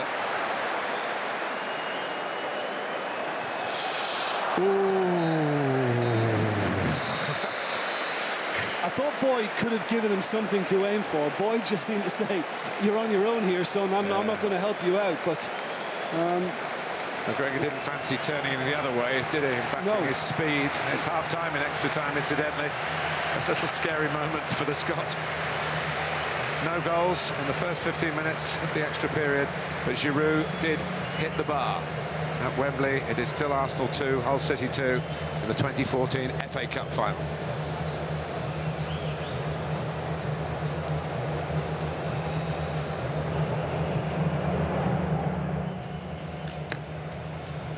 So the deadlock remains. 15 minutes to go before we settle down to the shootout if there is no change. But it's still Arsenal's game very much, Foz. What the commentator said, I think, it was spot on, and that is that for Hull, unless they have a bit of good fortune, and a goal can come from anywhere, you know, especially a set piece, so a free kick somewhere, a bad tackle or bad anticipation from an Arsenal defender, all of a sudden you've got a free kick in the final third and send everyone forward. But aside from that, it's Arsenal's game. They're in utter control. Ramsey has taken a lot of shots from outside the box. I thought a couple of them were good. One of them was overdone when he could have passed the ball. His teammates let him know. But some of the football has been brilliant. A beautiful run from Gibbs on the left. They've clearly got enough to win the game. They want to avoid penalties at all costs, Arsenal. OK, let's go back to Wembley. Who was a professional player and often talks to Arsene Wenger during matches. Just gives a bit of homespun advice. He's very good at it. I think his job here is to organise a double substitution. Only Sanogo on to this point. Now it's Thomas Rosicky on the left as we look, and Jack Wilshere is very short of football, but is fit, which is good news for England. Of course, and he's only been asked to play 15 minutes and maybe take a penalty. We'll have to wait and see on that one, but I certainly thought he would make one change now, but he's decided to go for two, and I think this could be significant as well. There's considerable energy coming on now in Arsenal's attack. Number 7, Thomas Rosicky.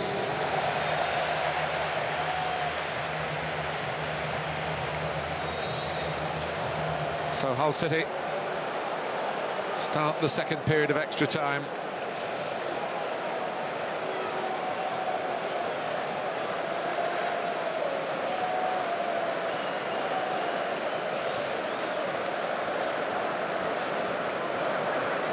Arsenal got through the shootout here against Wigan. A couple of saves from Fabianski, and they converted all their penalties. They have had some traumas from the spot. You think of a League Cup defeat at Bradford City the season before, the one that's just finished. And Tottenham knocked Hull out of the League Cup this season via a penalty shootout. Another North London side may be waiting for them if it gets that far, but don't want to get ahead of ourselves. Koscielny.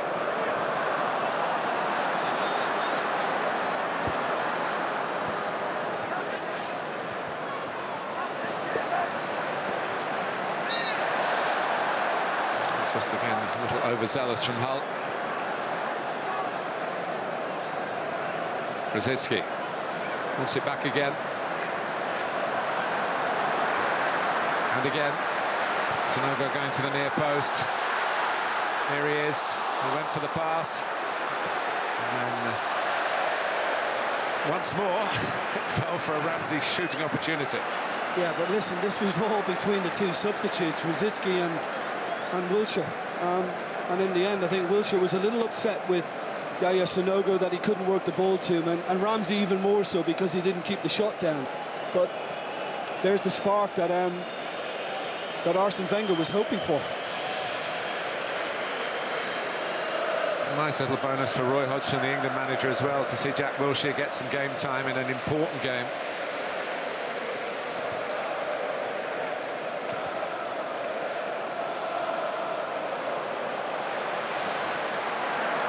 Sagna, one of his last forays forward as an Arsenal player. Chester, and he's nearly put his side in trouble. Do you know, Boyd has done very well again. Did so in the first half of extra time, and that's another very good challenge. El Mohammadi. Koscielny again with that impressive acceleration. And I think importantly as well, Fabianski decided to stay and let the defender deal with it. Otherwise, he could have made it much more complicated.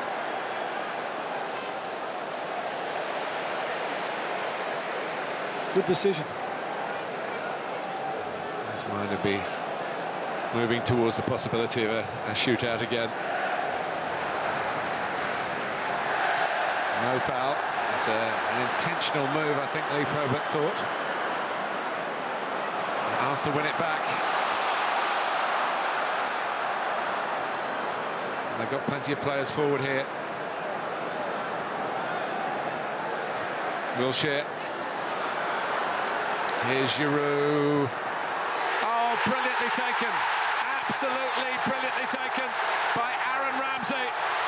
He's got one right, and Arsenal finally lead deep into extra time. It looks as though, in the end, it's going Arsene Wenger's way. And it was a typical Arsenal goal. Goal scorer for Arsenal, number 16, Aaron Ramsey.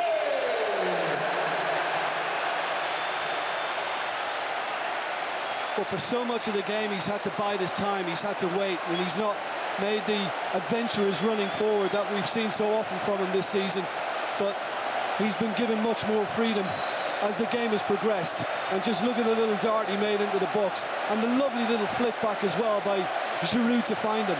And that is just a peach of a strike, just inside that near post, with too much pace on it for McGregor to even think about getting there. And finally, Arsenal are in front. Well, I think it's fair to say, Jim, that if Ramsey hadn't got injured in December, late in December, Arsenal led the league for long periods, more than any other club, I think, in the whole course of the Premier League season. They might be celebrating on a different front as well as in the FA Cup. He's been that good, and they've got him back when they needed him for this big day. And the player who lost here with Cardiff City in 2008 has got himself closer to a winner's medal now, and his teammates. But it's George Boyd. Oh, and he's got good feet too. He's almost got the ball back again. It just got stuck under his feet in the end for George Boyd. That was the problem, because this is very well done by Shoni Aluko, and that's where he got it wrong. You know, just when he needed to kind of tee up an effort at goal or the chance to take it on again. And he's got the ability to do that. And he does. He does have good feet, as you say. He's quite clever technically.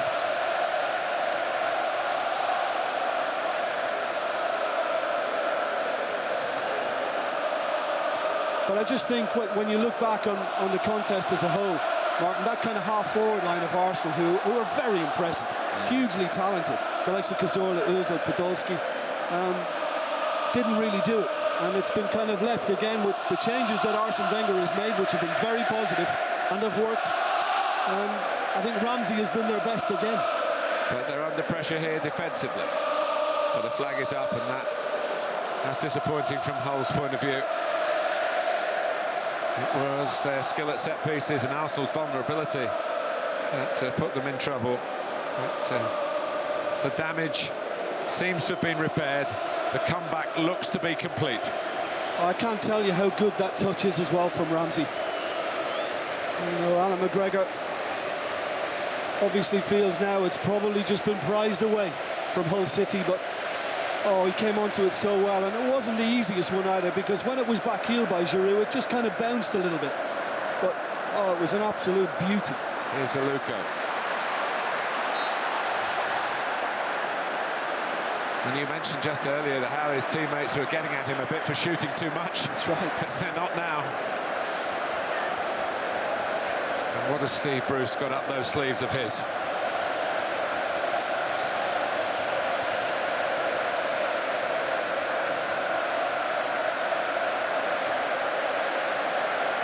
Minutes left. Yeah, and I think it's time for Hull now to forget about trying to work their way forward. I think it's just got to be long. It's got to be route one. It's got to be direct, and they've just got to compete hard in the hope they get a break. That's what Steve Bruce will be looking for now. Alan McGregor, sure enough, goes long.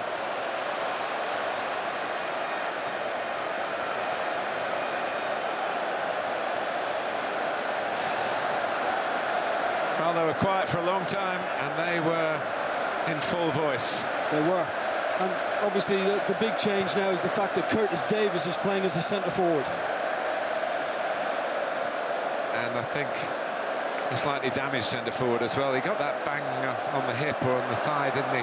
From Quite Giroud. early on, yeah. And here comes Rosicky. There's a big gap, but he's gone for the pass. Here's Giroud. Picked the right ball out for Sanogo. All got a bit congested in the end. Rosicky could have gone on. It opened up for him. Agreed.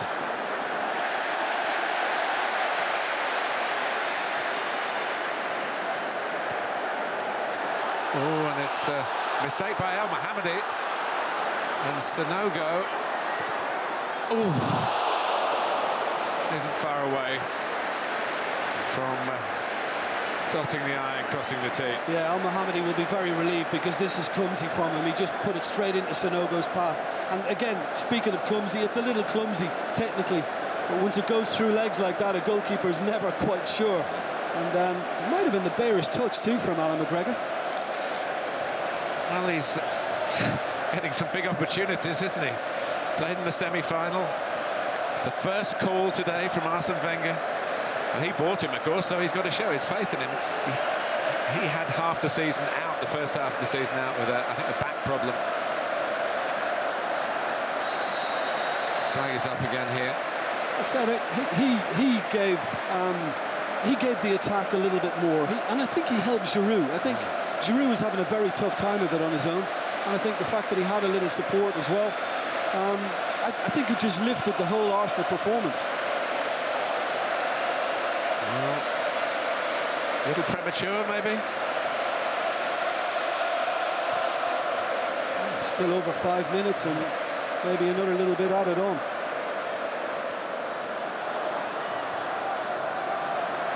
Sanogo. It's just hooked up field by Huddleston. Oh, and now Fabianski might not get there. It's a real chance. Oh, neither Davis in the middle or the ball directly from Aluko. Fabianski was left high and dry, and Aluko at pace from a difficult angle, but still, Jim Beglin. Well, Per Mertesacker got himself in a right muddle and made a complete mess of it. And that was the one chance that Steve Bruce was hoping Aluko would get. I think he was maybe a little selfish in going for goal because he could have pulled it back and he had a couple of teammates in support. And I think maybe it's just as well that Gibbs missed it entirely because he could easily have got the wrong contact. Maybe that's as good as it's going to get for Hull. We'll have to wait and see. I would have stopped the engraver in his tracks. McShane has fouled. Well, I talked about the 3-3 at Liverpool and West Ham. You mentioned quite rightly a 3-2, Jim. I was at the game, the Alan Sunderland winner. Manchester United had to come back from 2-0 down, but they couldn't, unlike Arsenal, get the fifth goal. Brady Cross Sunderland goal, 3-2 Arsenal. In by El Mohammadi. Fabianski has got it now. Yeah, I don't know there was a shout involved, but maybe a little fortunate that it fell that kindly for him. Well, it is enough to bring tears to your eyes. First major final, a 2-0 lead. So proud of the team. They'll still be so proud of the team. Hull was the biggest conurbation in England not to have a team in the FA Cup final. That's changed now. I think the honour has, or the dishonour has gone to Plymouth down in the southwest. And there's a challenge for them.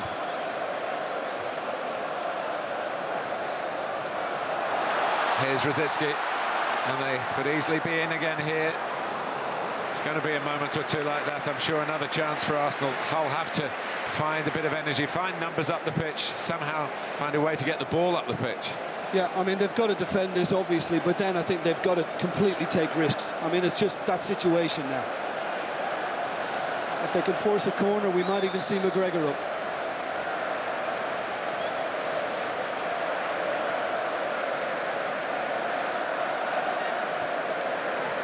It's Arsenal's to lose now.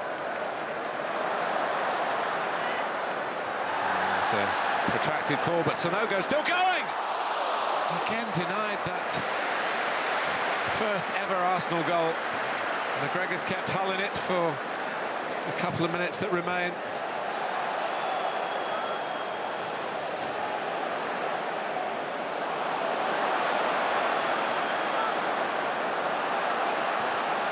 Huddleston. Aluko, very nimble. Touch from Myler. Here's George Boyd. Still, it's a cross to fight for. Because that's where Davis, as an auxiliary forward, helps. Aluko! Oh! Well, it looked as Fabianski actually had to dive back a little bit. So much was he caught by surprise. Well, I'm thinking when I saw him hit it from such a distance that, you know, that's very ambitious. But Fabianski, I don't think saw it until a little later than he would have liked. And that's why, for a moment, everybody thought that was going to creep beyond him. Mertesacker comes off Boyd's head. Davis trying to get there. Try and force a poor clearance, but in fact he's given away a free kick. It's the last thing that Hull really need.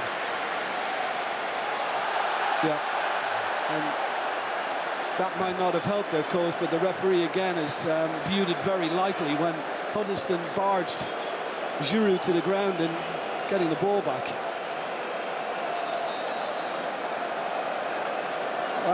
I said before to you, I think for Arsene Wenger today, I think Ramsey has come up trumps for him yet again, and you're correct, Martin. I think as the referee sorts out this little nonsense. Yeah. I think, you know, had he been around for longer this season, yes, I think Arsenal would have been contention for much more Premier League wise.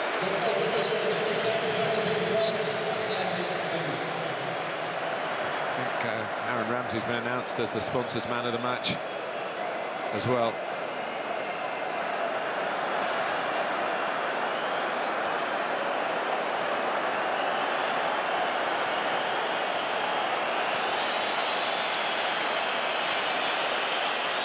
And over the 2 hours, you can't deny Arsenal's right to be in front. No, I think, yes, after a torrid start, Arsenal have been the better side and have shown that they have the more talented individuals and the greater depth of squad and better calibre all round. And they're full of running here, as you would be if you're winning. Here comes Rosicky. He's in. Is he going to finish? Well, no, it's not the Arsenal way, is it? He's going to pass it. Why? Jim Benger's looking at me and saying the same thing. It doesn't matter.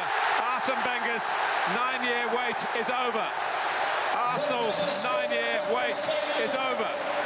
The FA Cup final has, in the end, gone to Premier League form, but they were 2-0 down, the Wenger boys, so early. But they turned it around. And Aaron Ramsey has the Wales flag wrapped around him. Bakary Sagna says goodbye, I think, to Arsenal, but what a way to do it. I use this phrase about the League Cup final, about Sunderland and Manchester City. The pride to Hull, the prize to Arsenal.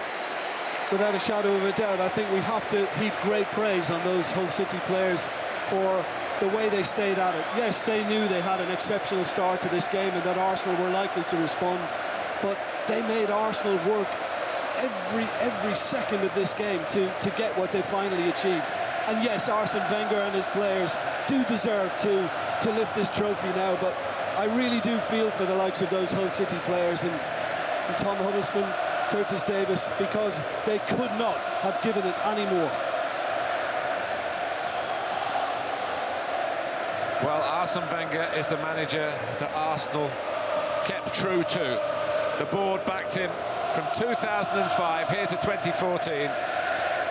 The FA Cup was the last trophy. And they didn't play very well that day against Manchester United. They certainly weren't the better side. It went to penalties and they won it. And that is what cup ties are all about. But they were very, very slow out of the blocks here at Wembley today. And goals from James Chester and for Curtis Davis. But Santi Cazorla came along to make it 2-1. And then once Laurent Koscielny just somehow got a bit on it for the equaliser, you did feel that the momentum, is often used word in modern-day football, was with Arsene Wenger and his players, but it took till late in the game, in the second period of extra time. And what a worthy goal to win a cup final, Jim. It really was. It was an absolute beauty. He'd been probably a little reckless on 1 or 2 efforts at goal prior to that, but when that moment came, yes, he struck it with technical perfection. Aaron Ramsey, and yes, it's done the trick for Arsenal again, and it was a long wait. And we did say at the start as well, Martin, that it probably was one of these finals that Arsene Wenger dare not lose, because immense criticism would have followed. But I've always loved watching his teams, the style of football, and I'm pleased to see them get another trophy. And I think overall, as hard as it is for Hull to take, Arsenal do merit the victory.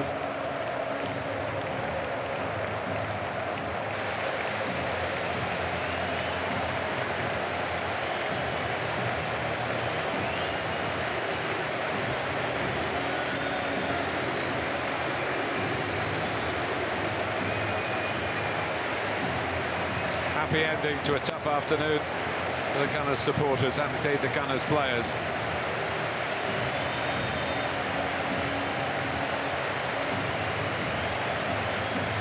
Now Koscielny continues his excellent season right to the very end of it. Well, I have to say, Jim, there hasn't been an A. Ramsey so famous at Wembley since 1966. Very, very good, yes.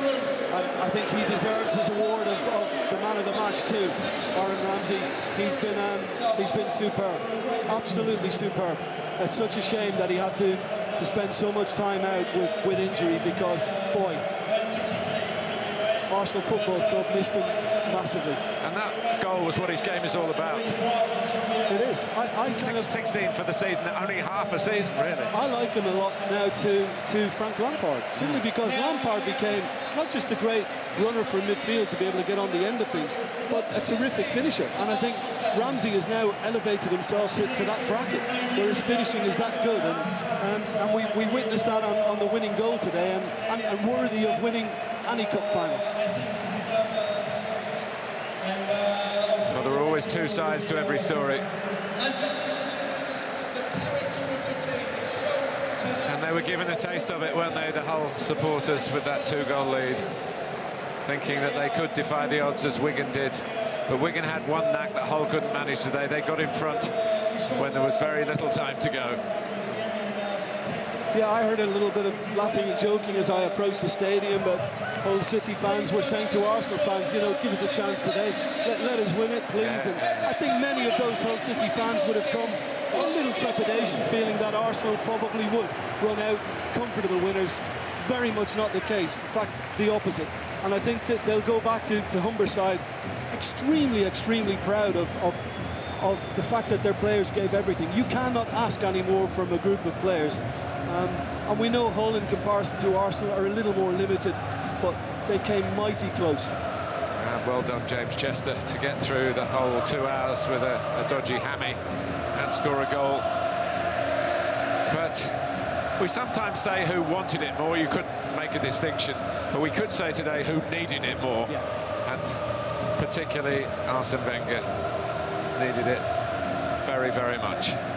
I mentioned to you very early in the game, Martin, that the start Arsenal had was a reminder of Anfield and Stamford Bridge this season, and it couldn't get any worse. But, you know, there was an awful lot for them to sort out at that stage, but they composed themselves, and they have shown that there is spirit and there is good character in that group of players, and I'm sure it was a settling team talk as well at half-time for Arsene Wenger. I think we should also, Steve Bruce, whose tactics were spot on and so nearly got the reward for it, but Arsene Wenger's often criticised for not having another tactic to go to, that he just believes his players are better than the opposition. So we'll just keep playing and we will win. And they do win a lot of games, but today he had to change it, and change it he did. He did. I mean, on a couple of occasions, Sanogo joining Giroud up front was a big momentum shift.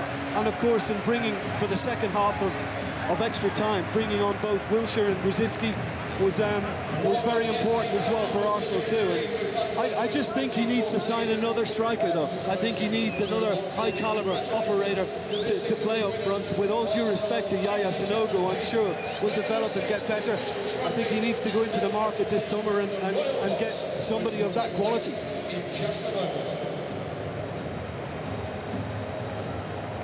Well, it's very well staged, of course, the presentation these days, and it gives me a chance to tell you this is a brand new trophy. You can see it gleaming. Of course, it's in the traditional design. FA Cup started with two less imposing trophies between 1872 and 1911. Then the first one of this design was brought on to the scene, captured the imagination. I don't know whether we had much marketing back in 1911, but it became very recognisable. We certainly didn't have any television. And it lasted till 1992. I think the celebrations have been a bit more exuberant since then. So the trophy that was handed over to Wigan a year ago is deemed to be just a little bit too brittle to be used. So it is a new trophy of familiar design, but there's not going to be a new name on it. There's going to be a record equaling name. Arsenal for the 11th time.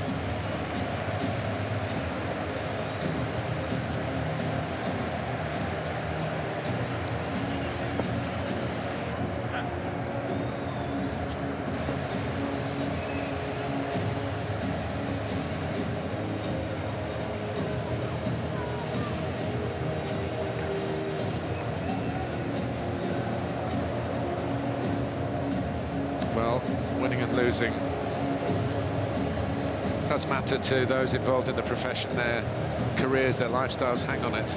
But when you support a club, you have to take both those twin imposters, don't you, side by side, and you have to have the pain to get the game. And Hull, it's been a wonderful season. I saw their first game, Jim, at Chelsea. They started the Premier League, they got overrun first 20 minutes, they were 2-0 down. They brought on Livermore and Huddleston for the second half, just arrived in the camp, and Steve Bruce thought, well, I've got to give the lads who've got us promotion a chance. And from then on, almost, they bedded into the Premier League and deservedly stayed and had this cup run as well. Yeah, and obviously the cup run is a lovely bonus. It's a shame they faded a little at the end in the Premier League, but listen, their status being secured was the most important thing, and it's fine, yeah. I like watching Hull City because Steve Bruce is trying to get them to play the Arsenal brand of football, if you like, with lesser quality. But I just think, again, talking about Arsenal needing to maybe buy a little more up front, I think Steve Bruce could probably do with something like that. But let's see how Long and Jelavic, of course, who were ineligible today, being cup-tied, how they develop next season, and hopefully they give more power to that Hull City attack. But certainly Hull City are going in the right direction, and even though they lose here today, Martin, it has to give them good confidence too. They can go up with their heads held high to get their runners-up medals, and a lot of the fans are staying, of course, to see this moment, and I hope those Hull fans stay for Arsenal as well. I wouldn't be surprised if they do. Greg Dyke passing the medals to the Duke of Cambridge, and the representatives of the Arsenal board there as well.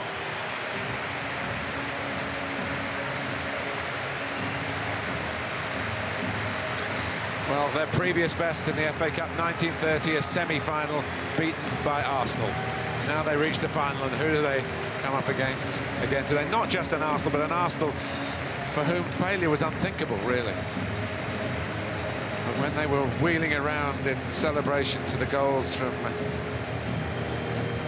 James Chester and Curtis Davis, we did think we had a huge upset on the cards. And listen to the roar as Steve Bruce appears. He's been up there for winners' medals and a losers' medal as a player. He lost in '95 and Everton beat Manchester United.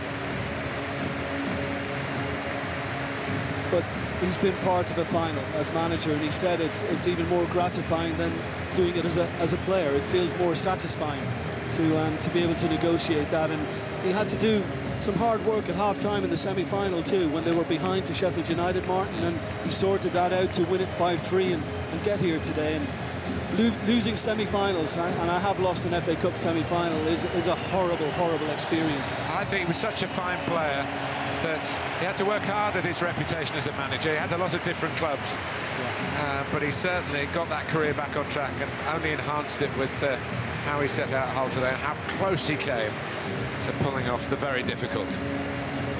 But it is Arsenal's day. The winners' medals and trophy were now replaced in the royal box by Lance Corporal Daniel Dickinson, Senior Aircraftsman Danny Dixon, Staff Sergeant Clint Sherritt, and Chief Petty Officer Stevie Doyle. It's a lovely way to win it too. I mean, I know Arsenal wouldn't have liked to have been 2-0 down. This is interesting. Thomas Vermaelen, the club captain, is going up. Now, the players must have had that in mind beforehand. It's a nice touch because he hasn't had huge involvement this season either. And the captain on the day is following him. But this is a day when defeat was not only unpalatable, it really was unthinkable for Arsenal Football Club. They have rediscovered their winning ways. Just to remind you again, a record equaling 11th triumph in the FA Cup, matching Manchester United as they have done with their 18th appearance in the final. To the royal box in 2014. And Arsene Wenger is revelling in the moment, and you can't blame him. Arsenal, the winners of the FA Cup in Budweiser 2014 final.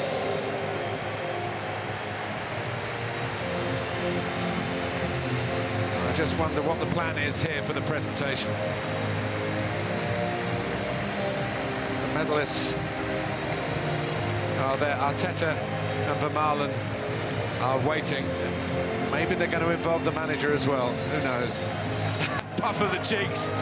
There's a moment that sums up how it's been for the professorial French manager today.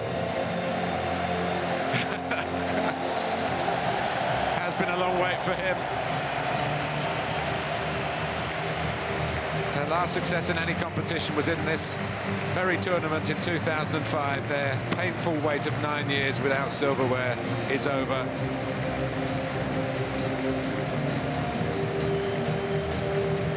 There's a lot of puffing of cheeks there, as if to say, well, we have done it, but we have done it the hard way.